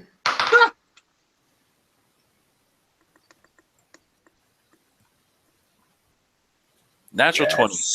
Yes. Okay. So Pi, Lem is completely oblivious, just walking up the stairs, sort of looking fancy light once more. Pius, something catches your eye. There's still light in the shop, which is kind of weird. You look down and you can see there's windows, obviously, to the shop, and they're mostly shut, but there's a little bit of space because you're now climbing up the stairs, so you can see down onto the window from above. And the shutters don't quite close at the top, so you can see inside a little bit. And you can see people moving around, and like several people moving around. And one of them looks like one of those like teenagers that you've seen, basically. So similarly dressed, more like shoddy dress, and just walks past in that moment. Walk past the window as you look down. Okay. I'll continue up the stairs with Lem, and then stop once we're kind of out of sight of the windows. Yep. And then pull him, to one side so that we're not kind of visible. Yeah. And then explain. I think they're down in the herbalism shop. I think I just saw one of the kids. Oh, okay. That makes things easier. Go back downstairs. Should we play this pretty straight up? In the sense of literally we just bang on the door? Well, I think getting as much information as we can before we have to attempt to improv would probably be best. So. Oh, you want to eavesdrop? Right. Yeah, let's see what we can hear. All right. Okay, so you just press your ears against the wall, against the door? Yeah, or move over towards that window that I managed to see through, and see if we can see if we can see or hear anything better there. Yeah, you can definitely do that. Okay, give me perception checks once more.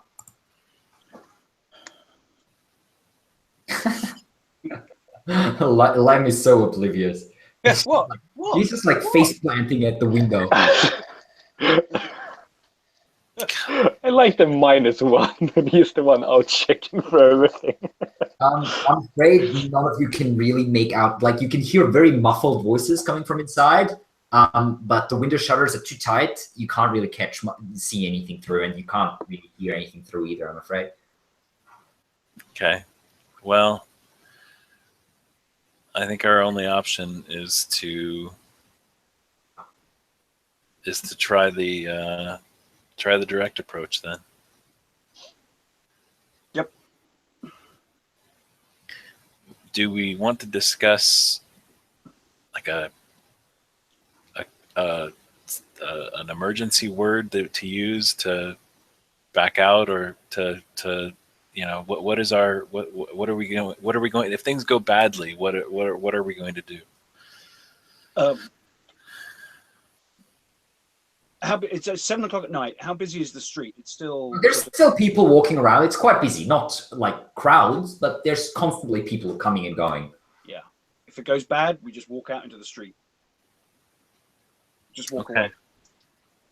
All right. All right, bang on the door. Okay, you knock.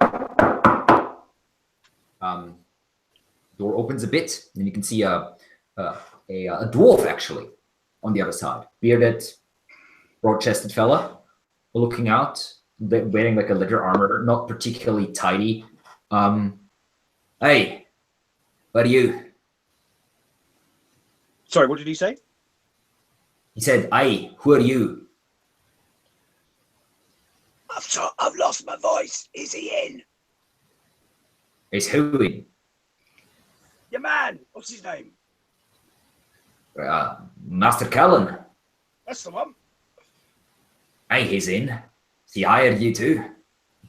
In a manner of speaking, could we have a word? Give me a deception check. Okay, right.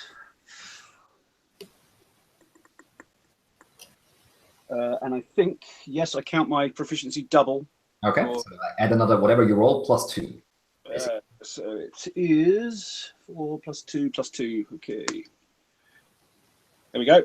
Oh, shit, 25. Yeah, the dwarf says, "Aye, I see. Oh, well, come on in then. We're nearly finished here.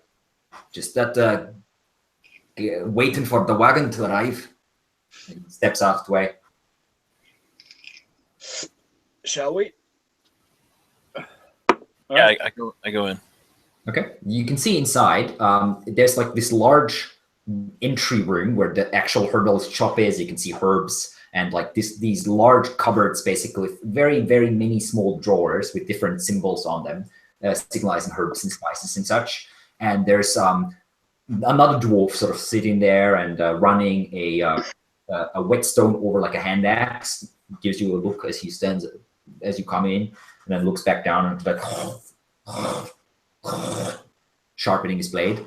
And you can also see the door to like a back room is open, and from there you can hear multiple voices, and you can actually hear something that sounds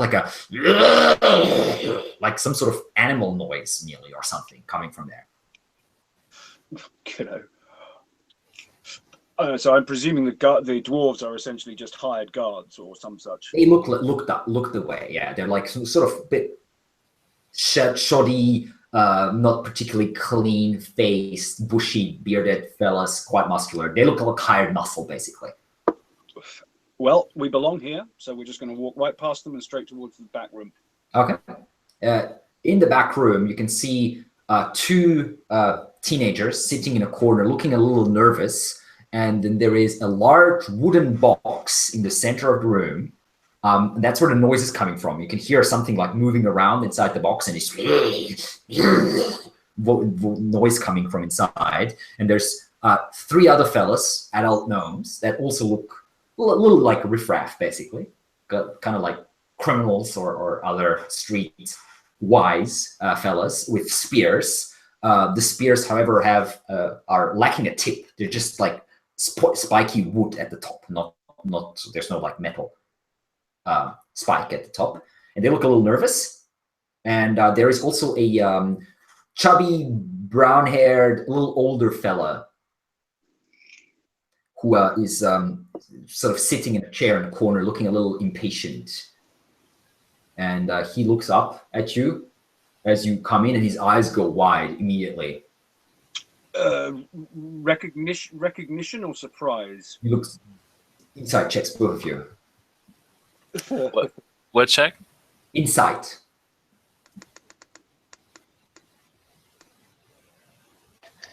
This can't go wrong. Lem is just great. Okay, yeah, he looks, from what you can see, surprised or something to see you. He stands up and he nods. He says, can we help you?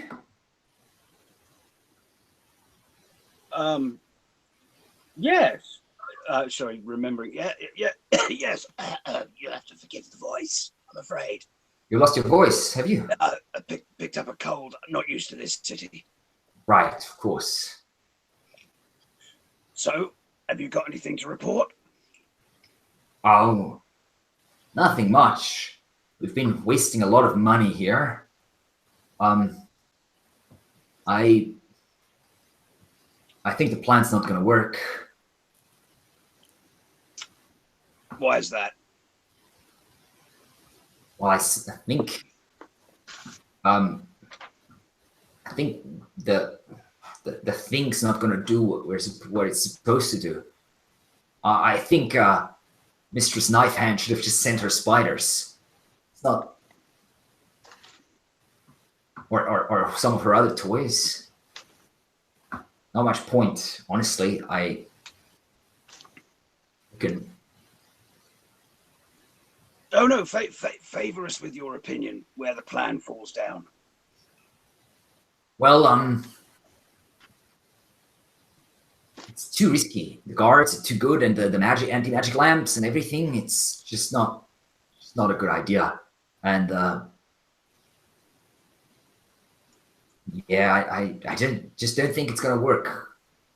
He sort of leans in a bit towards you and says, and these people, and he sort of looks around the room, aren't particularly bright, nor trustworthy. You work with what you're given. What can we say? I suppose. Give me perception checks, both of you.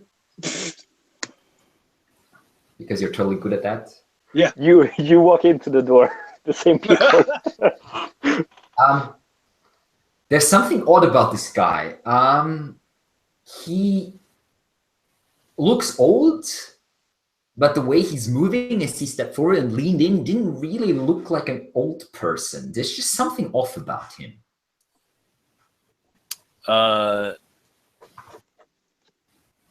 With my familiarity with disguise kits and impersonation, can I pick up on like pieces of what looked like a disguise on him? Or looking at him closer now, with your knowledge, you think yes. You think that this guy has used a disguise kit to alter his appearance, that he make himself look older, maybe even more chubby than he usually is, and you're pretty sure it's a wig that he's wearing. It's pretty well done, not like to an extreme degree by any means, but decently done. You definitely didn't manage to pick it up instantly.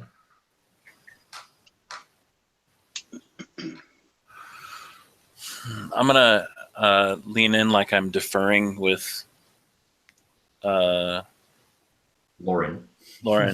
And Well, Lem, but yeah, anyway. Lem, but yeah, and then I'll use as close to a feminine register as I can produce with my training.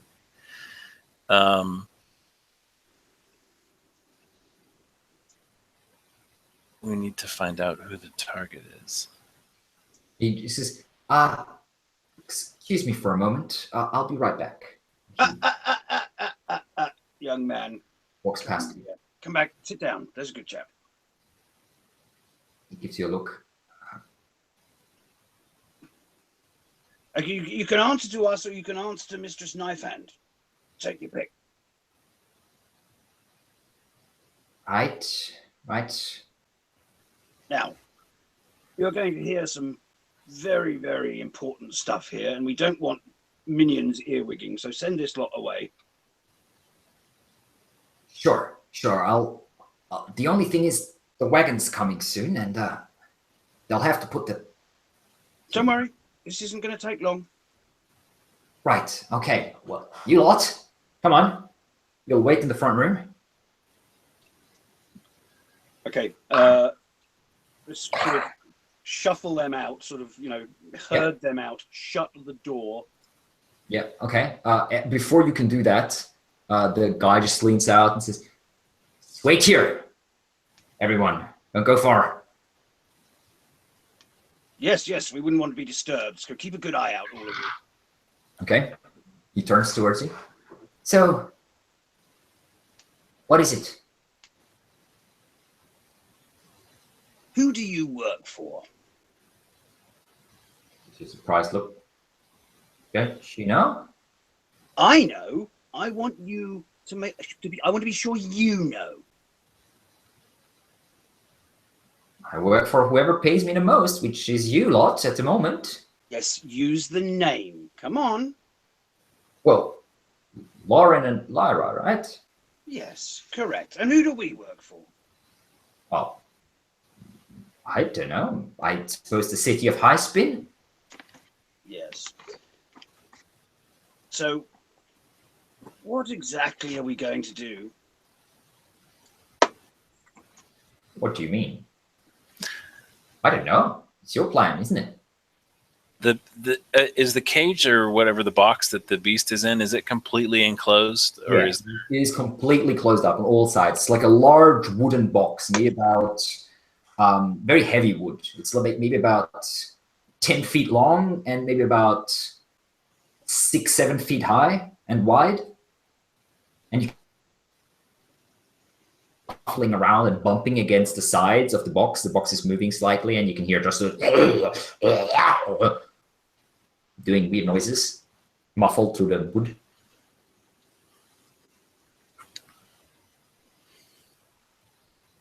For my own clarity in my little brain.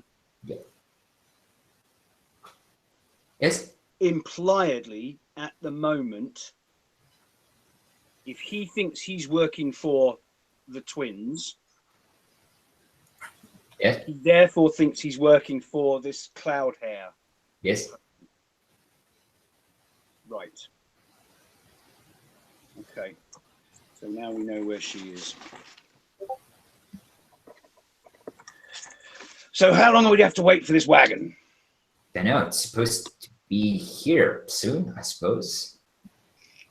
And what preparations have you made for its arrival? Oh, we just have to load the box onto the wagon. Everything's ready. The thing is in the box. And then what? It's gonna leave with the wagon. That's all I know. Quite so. And how are you going to keep that thing quiet? It's not my concern, is it? That's yours. Your concern.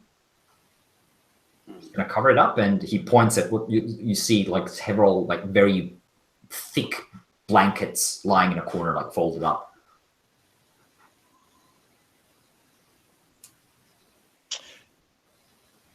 Yes. You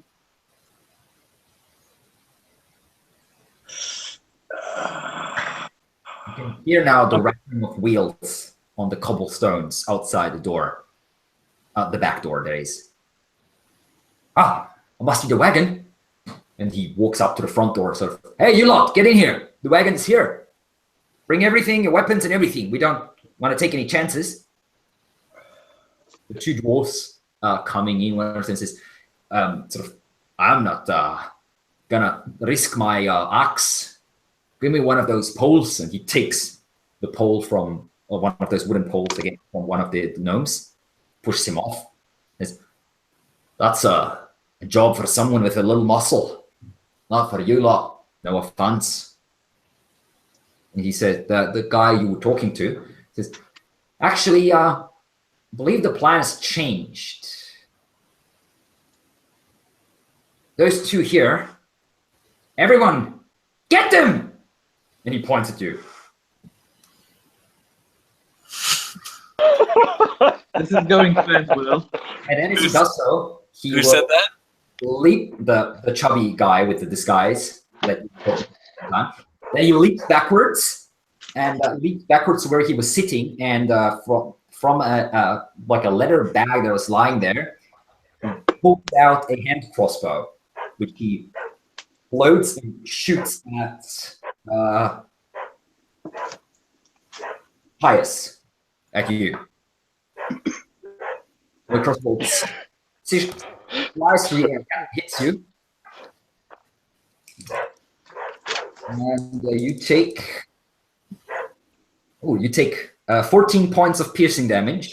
Whoa! As the crossbow hits you. Give me a Constitution saving throw, please. It was nice playing with you. What was the thing? If we got a total particle this time, we did something seriously wrong, or what did we? It's not a total particle yet. That's only. All right, yeah, we'll survive. No worries. Anyway, Constitution saving throw, please, for Pius. Oh, Yeah. you already did it. Okay, you feel a wave of drowsiness wash over you. You shake your head and it dissipates. That was the surprise round, basically. And Lem is up first. Color spray.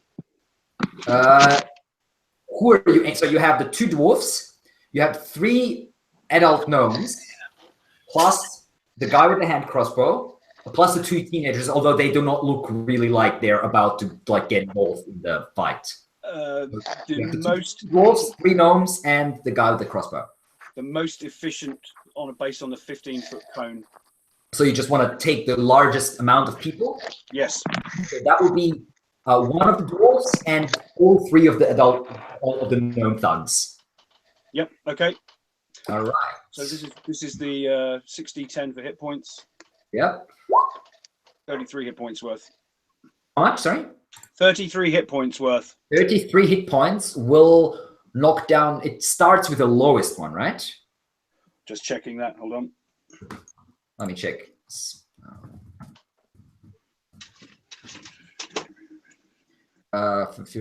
Yes, that's correct. Yes, lowest current hit points. Increases lowest current HP. Blinded. Okay, yeah. All 3 of the gnomes stumble backwards, like what's going on? And like holding their eyes, basically, like just shaking around and like trying to find something to hold on to, as they're all 3 of them are blinded. Is that the beast beginning to get released? Anything else, Glenn? If I have a move action. You do have a move action and a bonus action. That was only your action. Yep. Anybody between me and the door? Any door? Well, there is the 2 teenagers in between you and the front door, but there's no one between you and the back door, except for the like the chest, basically. Yeah. The crate, you want to call it. Okay, so move, and if this leaves you in the lurch, Price, I'm almost sorry. I'm going to take a move action followed by a bonus dash action to get as far out of there as I can. Excellent. So you leap to the side, you run around the crate, which is your move action. You push the door open and you dash out into the night. And you can see a wagon pulled by 2 like ponies, 2 like fairly muscular ponies, and 2 guys sitting there, 2 gnomes that look quite surprised as you come dashing out and you run past them, basically. Yep. All right. It is now the leader's turn, who will reload his crossbow and take another shot at and shout, "Don't let him get away!" Well, guys, it was fun. He will take another shot at. Actually, no, he will not. He hesitates for a moment as he is aiming at Pius, and then leaps past you, actually, over the crate, and sort of slides out the door and takes a shot after the fleeing Lem. However, the crossbow bolt flies past your shoulder, Lem, hitting the wall of a building next to you and just ricocheting off, skittering over the cobblestones. No! That was his turn. We have Pius. You're up next. All right. So there's an open door, right? Yes, the back door is open. And that's where Lem ran out? Yes, the lamb ran out there, but the guy with the hand crossbow is now standing in the doorway, sort of leaning out, shooting after him. That said, he does not have a melee weapon drawn or anything like that. Okay, so I could kind of knock him over or run past him, force my way You could, past yeah. him. Okay, so I want to cast Eldritch Blast on the box. Okay. Okay. Oh, let's hope it's something good in there. Actually, I want to move up to the door and then cast Eldritch Blast. Yeah, you get past the box to get to the door. Yeah, you run around it and you fire off one Eldritch Blast, I believe, at level 4, yeah. At the door. You hit automatically, you don't need to roll. It's a box, so just roll me damage. Okay. Is it plus anything? You have the invocation that adds bonus damage to it, which is, No. I think, agonizing blast or something. Then it's just a d10. Okay. Oh, 2. Well, it's a small crack opens in the box as the Eldritch Blast hits. But that's pretty much all. Yeah, that's fine. Maybe it'll weaken it enough to where it won't be helpful. All I want is somewhat of a distraction for them to worry that the beast might get free or whatever. At that point, I'll take the rest of my move out the door, following. Okay. Lem is Athletics or acrobatics check. As the fella in the doorway is trying to basically bash you in the face with his elbow as you try running past. Okay, and you try to duck under it, but you're way too slow. You face plant into his elbow and stumble backwards, and you can't make it out. And he basically shouts, "Hold him!"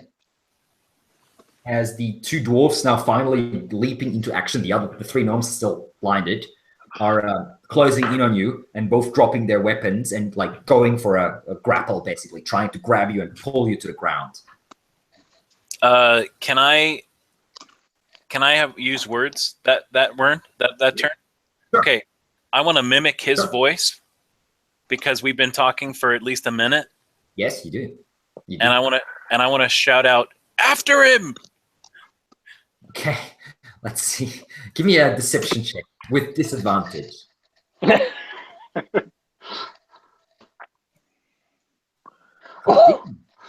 so good. The dwarves are pretty dumb, so those 2 anyway. And they seem to fall for it.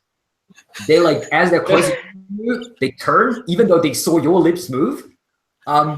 They turn and then push past their leader, who's like, "What are you doing?"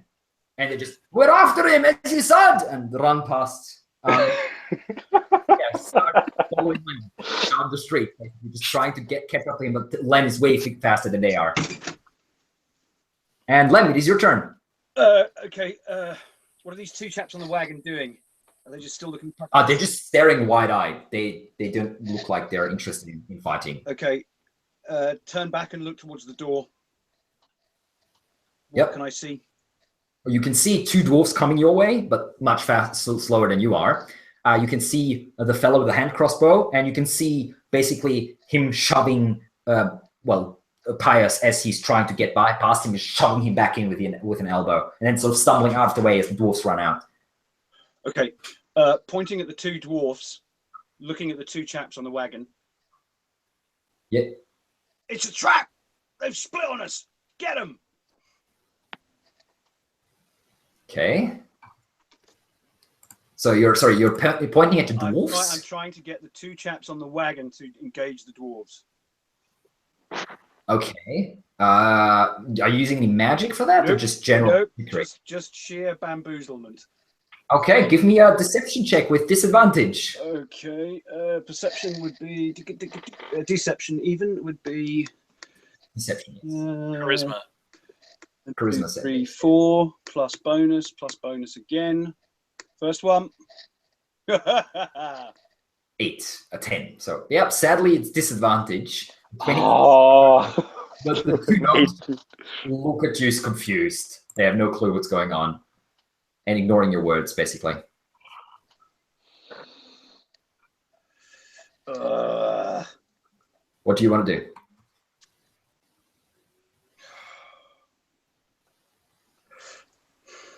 What's the range of color spray? 15-foot cone. That's right. How are the dwarves in range? They probably actually 25. No, they just made it out of the door. They're about 25 feet away from you. Okay. I mean, So, you could move back. Move, cast, Yeah, you can do that. then dash past them as a bonus. That pass them back towards the door.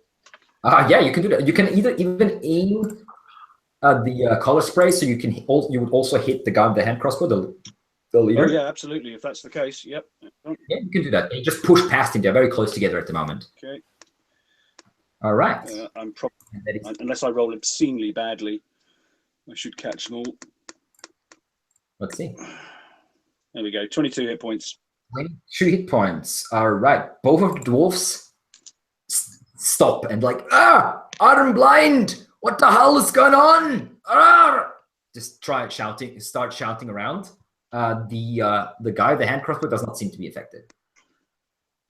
Dash past the two dwarves, back to the door.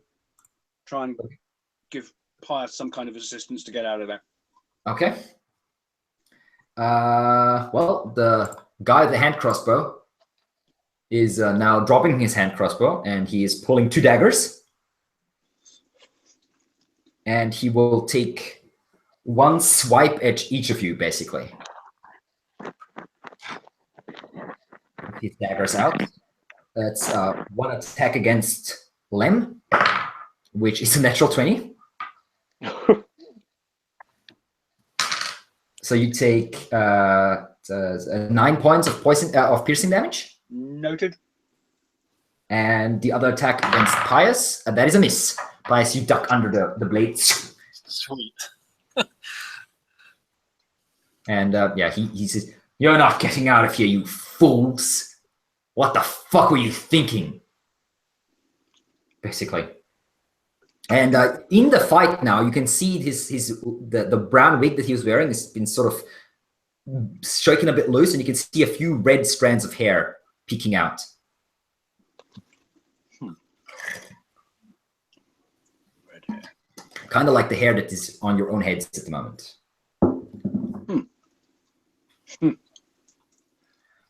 Okay. That was his turn. Pius, your turn. All right.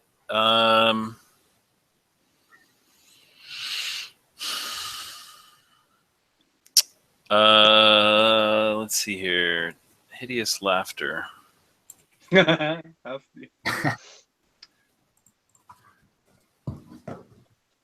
You casting it?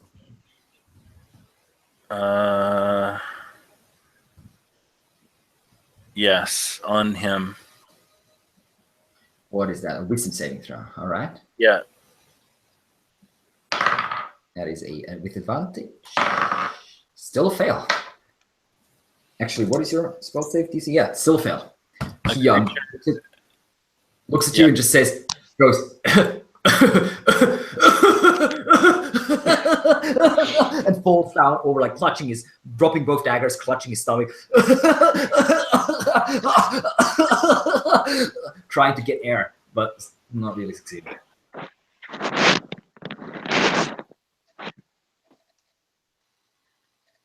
Okay. You have movement left and a bonus action. All right, there's some noise going on right next to me. I don't know if you guys can. Yeah, I'm trying to mute until it stops. Okay. Do you want to run or stay, or what are you doing? Just type it in Roll20 if necessary.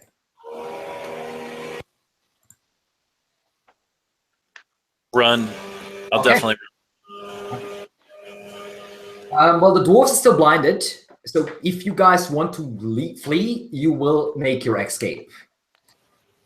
As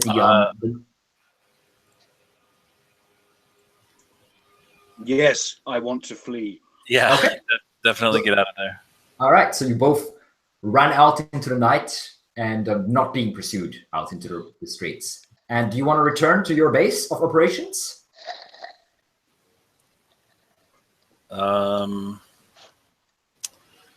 We were seen leaving, weren't we? So there's no harm in being seen coming back. No, I suppose not. Although your disguises might be running low now. I was to say, yeah, we'd want to cancel them anyway. Yeah. Okay. Okay. Well, it's an hour. It's an hour for the. Yeah, it hasn't quite been an hour, but like by the time you get back and everything, it's probably pushing it close. Okay. I need to deal with my wound too.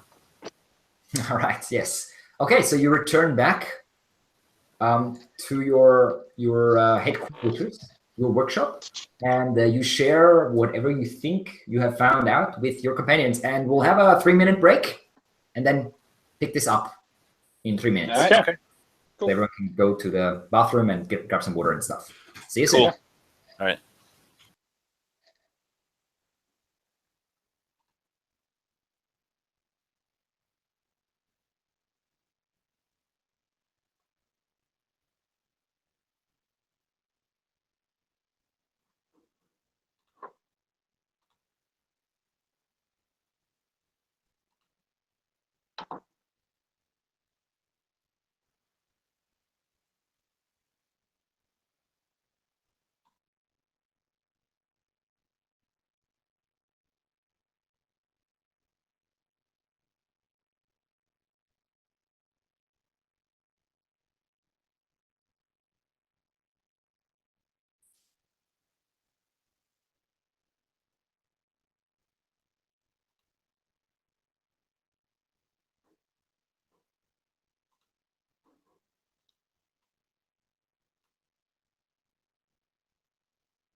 That was his turn.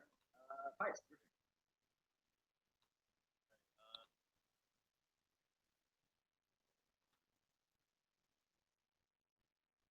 I need to deal with my wound too.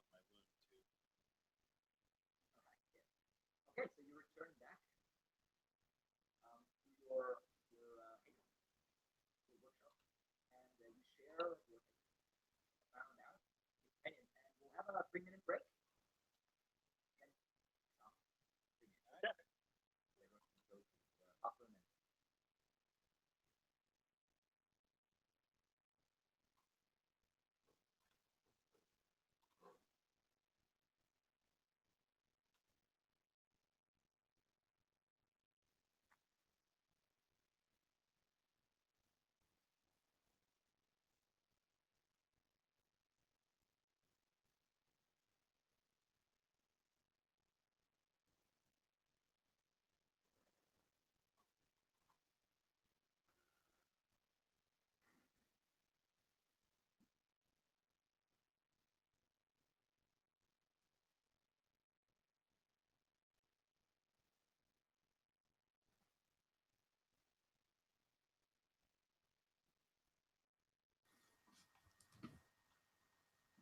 Whenever you guys are ready.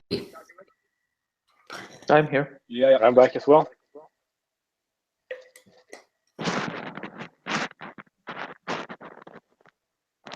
And Oscar's here as well, yeah? Yeah, I'm here. Okay, so just waiting for Jason. By the way, guys, I am starting to get the feeling that we will not finish this tonight, so this might very well turn into a two-shot. Just Yeah, that's no problem. and maybe around the same time next week, same day, same time. But we'll talk about this later because I can go for another hour maybe, but not much longer than that. Okay. So, yeah, this Actually, I'll have to leave in about half an hour, probably, maybe Okay. sooner. might end it then in about half an hour or so. So and pick it up next week. It's a bit, yeah. It takes a little longer than expected, but that's fine. I'm having fun. I hope you guys are as well. So Yeah. Yeah. excellent. Okay. Jason, are you back? Okay, maybe he missed it. Since he's not back, Lem will characterize that fight in the most outrageously dishonest fashion in which he did everything. Oh, Yeah. okay. Completely You the guys hero. totally ran off, left you behind. You had to fight all by yourself. Yeah. Yeah. I'm amazed I got out of there alive. Really. Can I roll like insight or something to see if he's Probably, yeah. maybe? I would rather check if he seems hurt. I have a healer's kit, so I might be able to help some at least. Yeah, sure.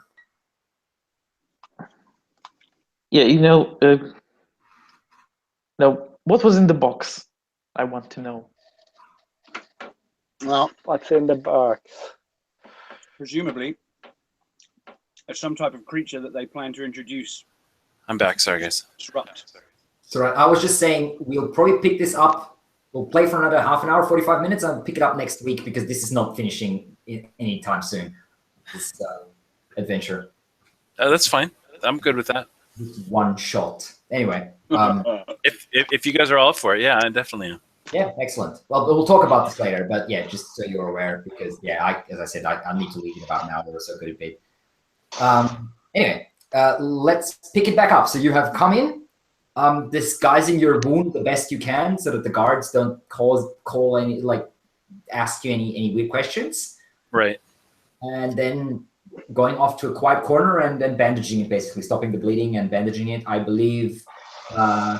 Dali, I believe you said you had a healer's kit, right? So you can help with that? Yeah, I have. Excellent. Should I roll medicine or something? No, it's fine. It's not like a heavy, super heavy wound. The crossbow bolt didn't penetrate deeply. It just struck by a glancing shot. So and we'll make sure we don't disturb our fine patron. Yes. Kasji, he's getting a bit tired now. I mean, it is 8 o'clock in the evening now. So it's he's been working since 9 o'clock, 10 o'clock in the morning. So he's getting a bit tired now, but he's not paying any attention to you. He's still focused, talking to his hamsters quietly, and all the while slowly constructing what looks to be the exterior mantle of something with a lot of bits and pieces attached. Do we know? Okay, so we know it was. We assume it was either Lauren or Lyra that was in that disguise. More than likely, it was Lauren. Yeah. So that means that they were either trying to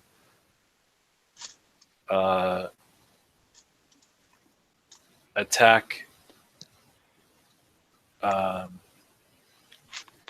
us or Knife Hand. Well, did you say they said something about the spider robots? The problem is this. Anything he said is suspect because he knew the second he saw us that we weren't who we appeared to be. So the only thing we know for certain is that was Lauren or Lyra.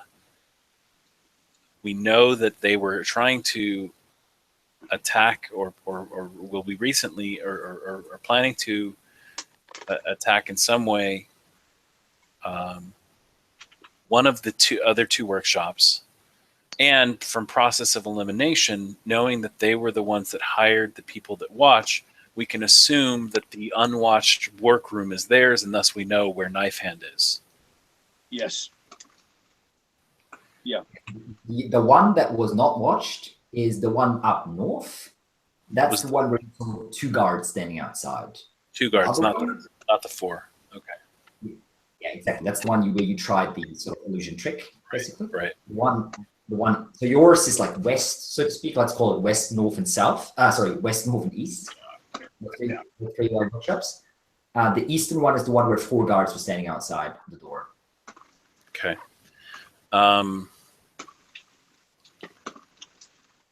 The size of the box that we saw, Yeah.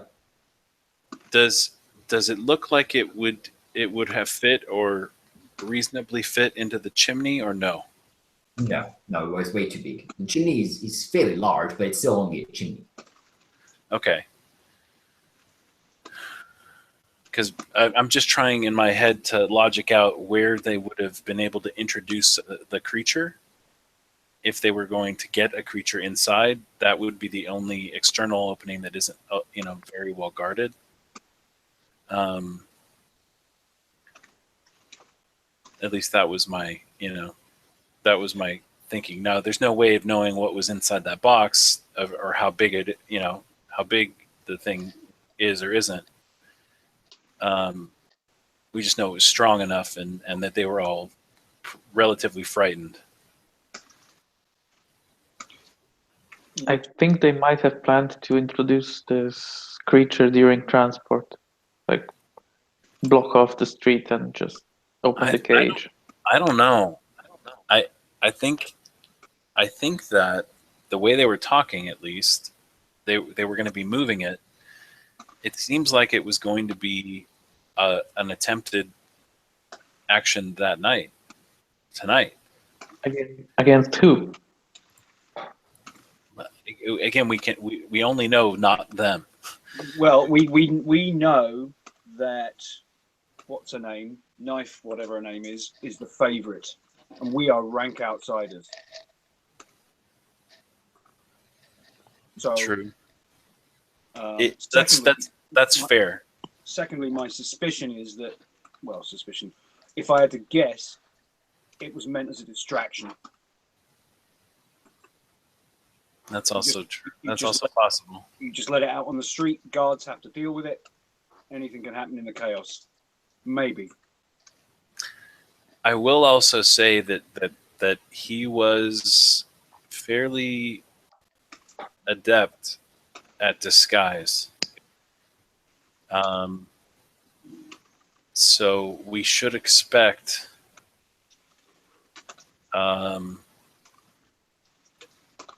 not to simply accept who we see, on face value.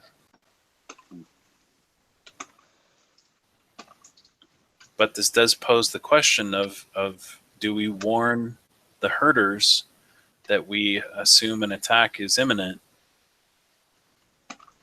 or not? They seem trustworthy.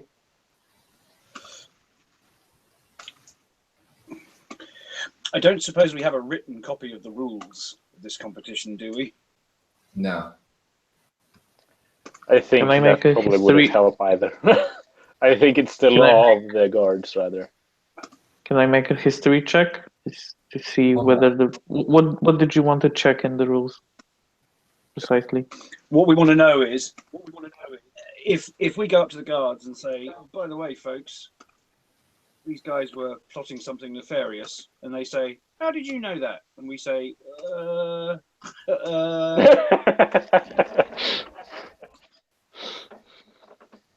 It might be Can I make a history ready check for it ourselves. to check that? If it's happened before, if someone got disqualified for telling information. Well, from what you've gathered, even though, let's say, that sort of action, let's call it asymmetrical warfare, in that case, like basically sabotage and stuff like that is discouraged by the official rules. by the way that everyone was talking about it, the crowd is reacting and so on, it seems to be sort of expected kneeling in some ways. It seems to be part of the charm, so to speak, of Tinker Games. So while that sort of thing obviously could be disqualifying someone or something, it's not like you're going to be put to jail unless you like actually hurt someone or killed someone, of course. Right. So they're essentially they're assuming it could be proved. Their behavior is capable of disqualifying them. Ours, or at least losing points. Yeah, definitely. And sabotage is, as I said, a reason for disqualification. Attempted sabotage might not be quite enough, but you're not sure. None of you is a lawyer. Attempted sabotage carried out by putting the lives of guards at risk and civilians at risk. That could be even worse, actually. That would be more. It could be more than just sabotage. That could be an actual crime. But well, they did shoot at you guys. Yeah. If we start going on the legality of who was where and why we were, then that we don't want to get bogged down in that. That's true. But other than establishing who is where, it's difficult to see how we can exploit this, unless we make it a formal issue.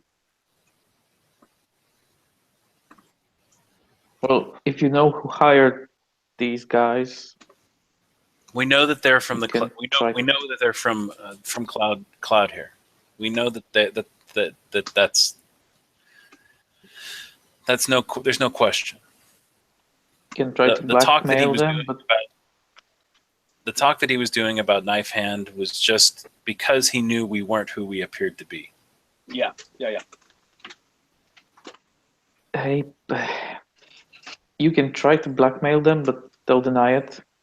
I don't think we have any proof or leverage. Well, apart from the fact that I've got a knife wound in my guts. No, that's that's not really proof that they're up to something. That's just proof that you were in a knife fight and lost badly. I did not lose. I tactically withdrew. Exactly. That's true. That's true. The benefit that the only card that we're still holding is that the boy that I bribed may still come through for us with what's going on tomorrow. So we actually might learn some of what's happened after we left. Let's try to sleep with one eye open tonight. I think we should at least, most of us, wait in here and actually guard the place. If that thing comes here, it shouldn't be allowed to get close to the machine he's building. I believe so.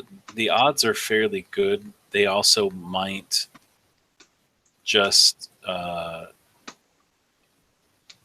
think that there's too much risk in attempting the plan as they were because we escaped. So they could just as well not do anything. I don't know. Well, if we can go out in the streets and look out for this wagon, or that's true. I mean, we could risk going back and trying to see if we could track where the wagon went. And if we see just like look out for the wagon. If we see the wagon approaching, we can just tell the guards,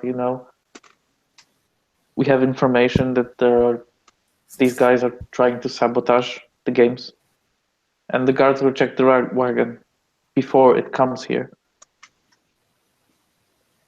Then again, we have the problem with Look, How did you get that information? But that's less of a problem than protecting. I guess.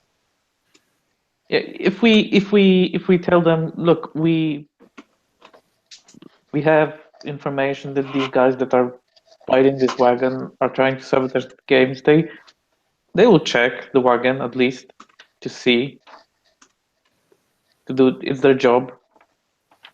And then if they find nothing, then they're gonna ask questions.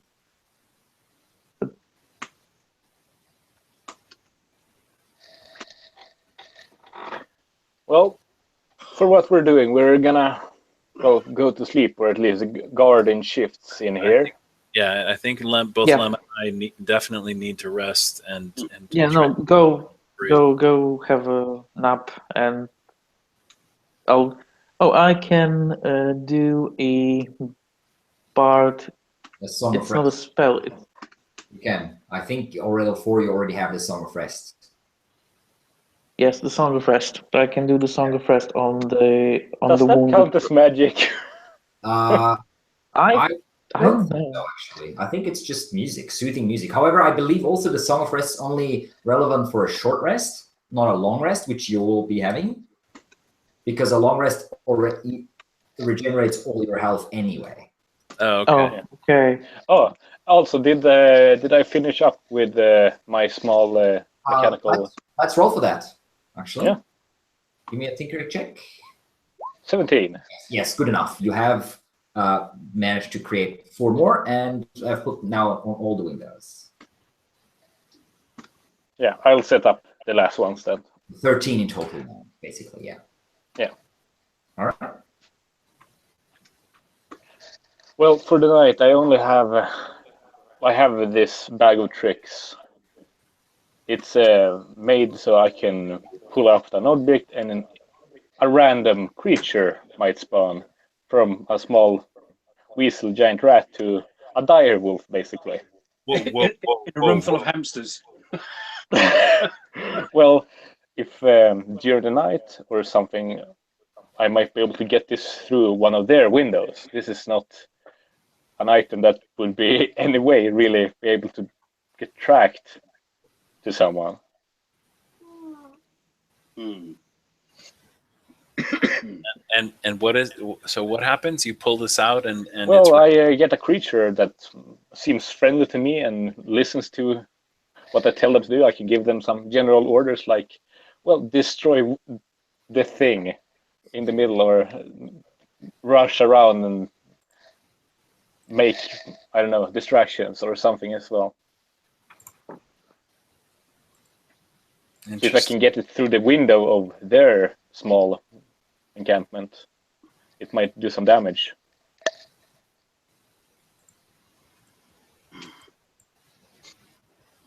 I would say let's not do that tonight, knowing that there's a lot of chaos already planned. But we can do that. We can try that tomorrow night. Okay. Unless you're sure of how this will play out. I think we need to make our excursions a lot more planned than we have. So. We're gnomes. Planning? What? Well, just stay here for now and try not to die, okay? We'll need you for later. Well, with this, like, it's I can for the first throw it 20 feet. I can also, after I spawn the creature, give it an order to destroy the big object in the middle of the room, basically. And I can also levitate a creature about 20 feet.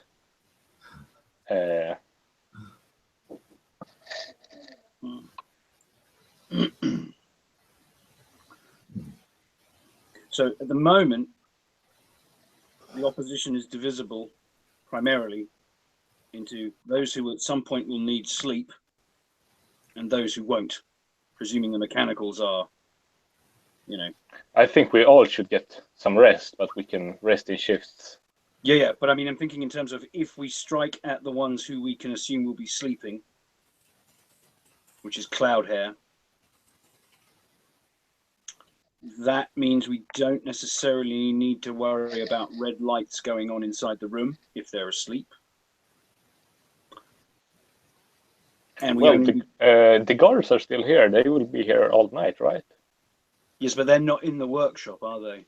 They're only wandering around in the hallway. There is 2 guards. There's 2 guards in the whole room. The whole building is basically one large room. There's no side rooms as such.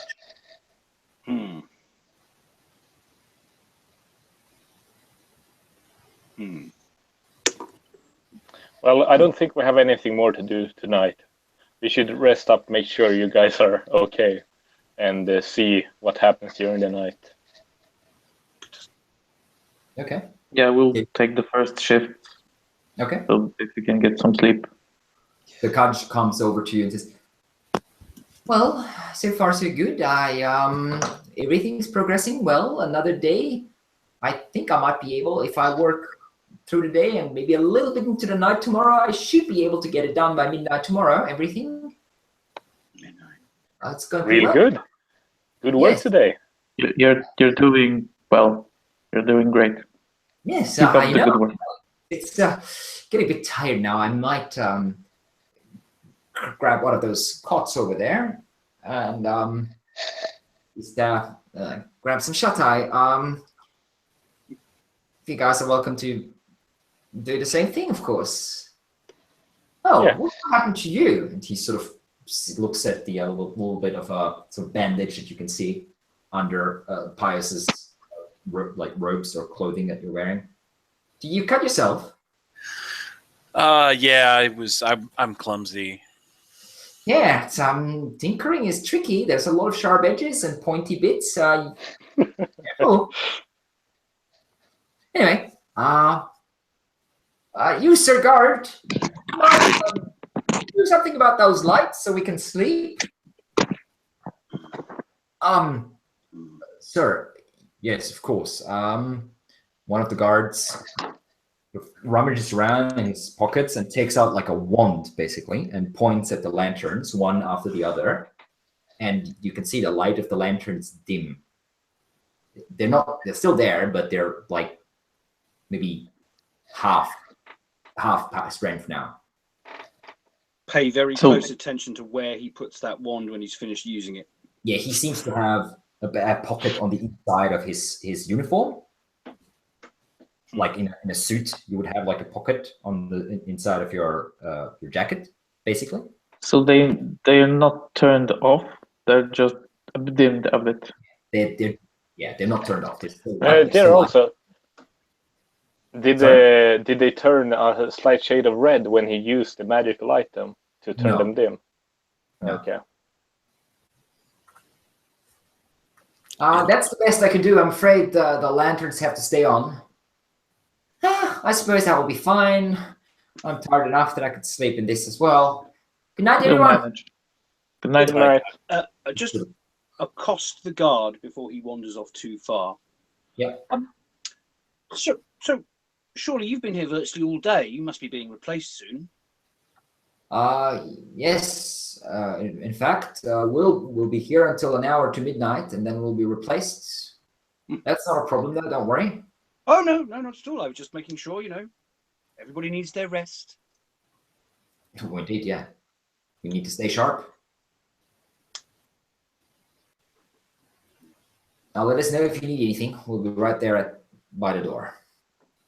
Yeah. I guess we two staying awake will take one of each corner of the other side of the room, opposite the guards. All right. So do you guys want to sleep in shifts, or how do you want to do it? Like one guy always staying awake, two guys staying awake? Two guys staying awake, right? Two guys.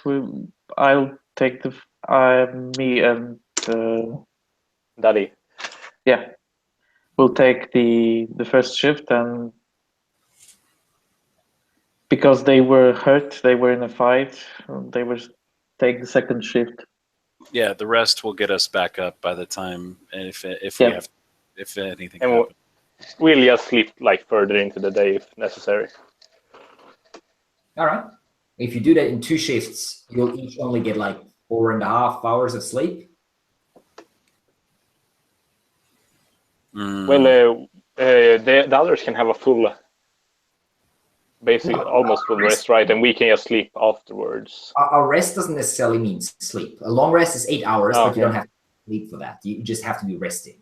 If you're like sitting somewhere or lying down in a bed or something, that's good enough. As long as you're not doing anything difficult physically or mentally, you're fine. That's still considered a rest.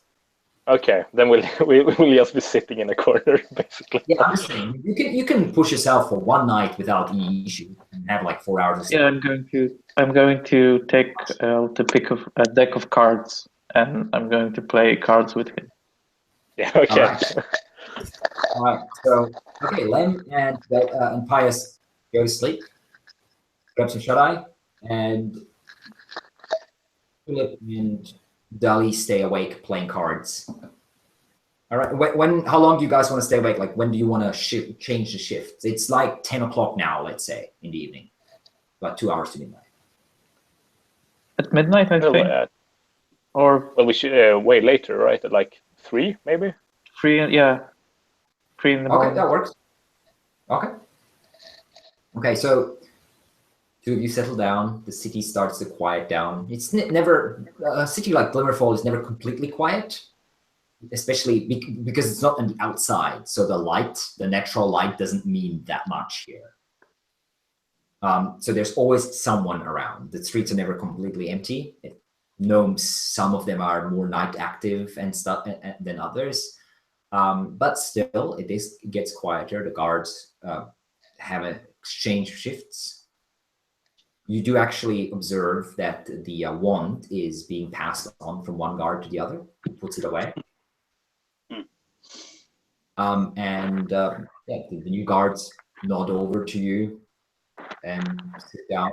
One of them just says, "Same arrangement as before, gentlemen. Whatever you need, just let us know. Any food or any drink, we can have it come to you.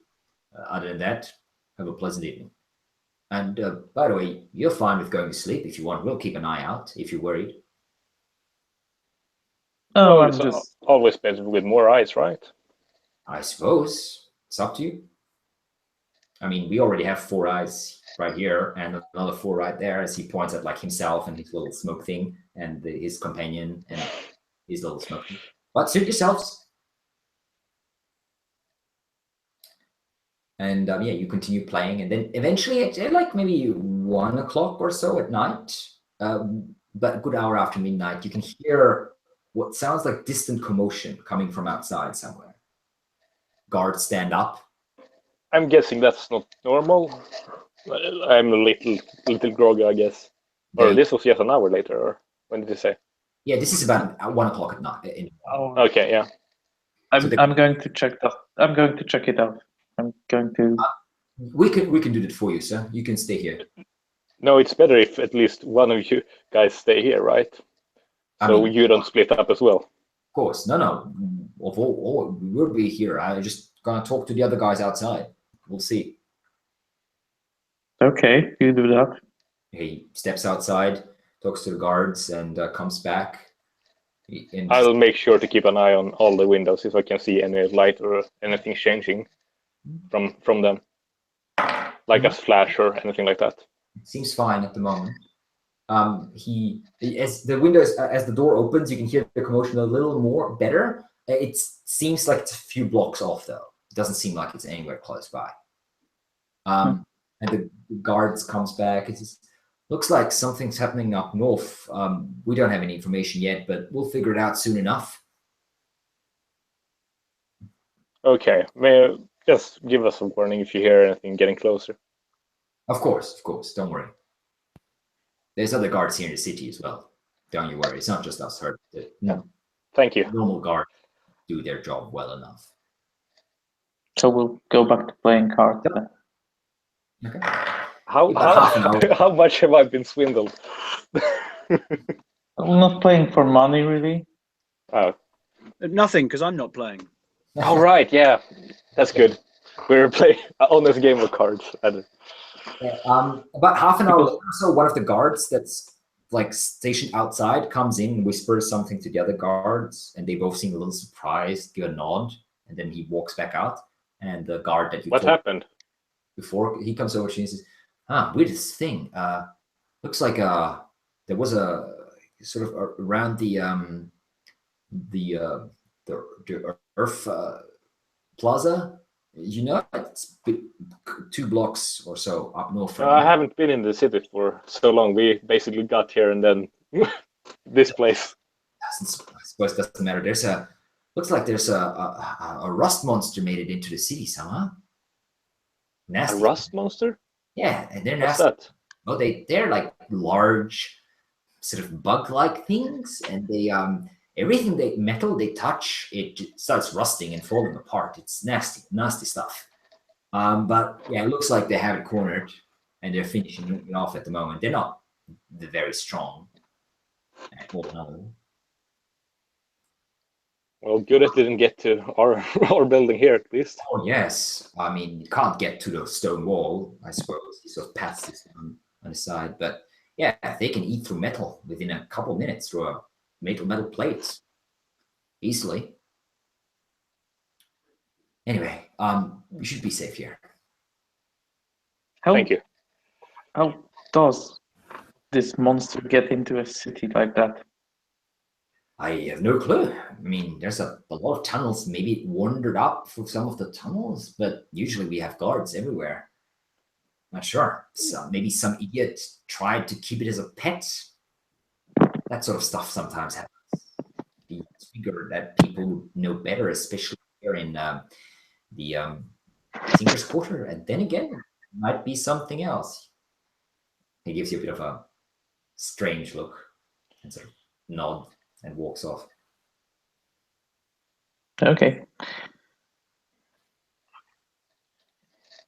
Well, when they are gone, I'm just kind of, well, I'm guessing that what was in the box.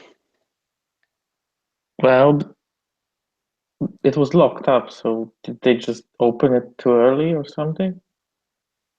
Or was that the distraction? But clearly the guards are still here, so... Well, it seems to have affected the north side, right? So it might have been, as they said, targeted to the more worthy of causes than the new guy. Well, if they are targeted now, and if they go down now because of this creature, then we're next somehow. Yeah, then we only have one challenger left to worry about. And we'll continue playing cards. A couple of hours pass, and you wake up the other two, Pius and Len, and I'm assuming you share the news with them. Exactly. Yeah, we told them, like, look, there was some kind of creature let loose in the city. They called it the Rust Monster, and the guards told us that they cornered it and killed it in the north, I think, on the plaza. Well, that sounds like it was a very lucky escape for somebody who's planning to make a metal spider, doesn't it? Well, yeah, pretty much. It also could have been a distraction to get entrance into the workroom. Mm. At least it didn't affect us. So that's something. We might not be the highest of targets. we're not really the favorite, I guess. Yeah. Well, wake us up if you hear anything more. No, wake up, it's your turn. All right. And with that, you exchange shifts, catch some sleep, and the rest of the night passes without any incident. And in the morning, as the city starts to stir, so do you. As you have survived the first day and first night without any significant things, I suppose you can regenerate. Well, some of us.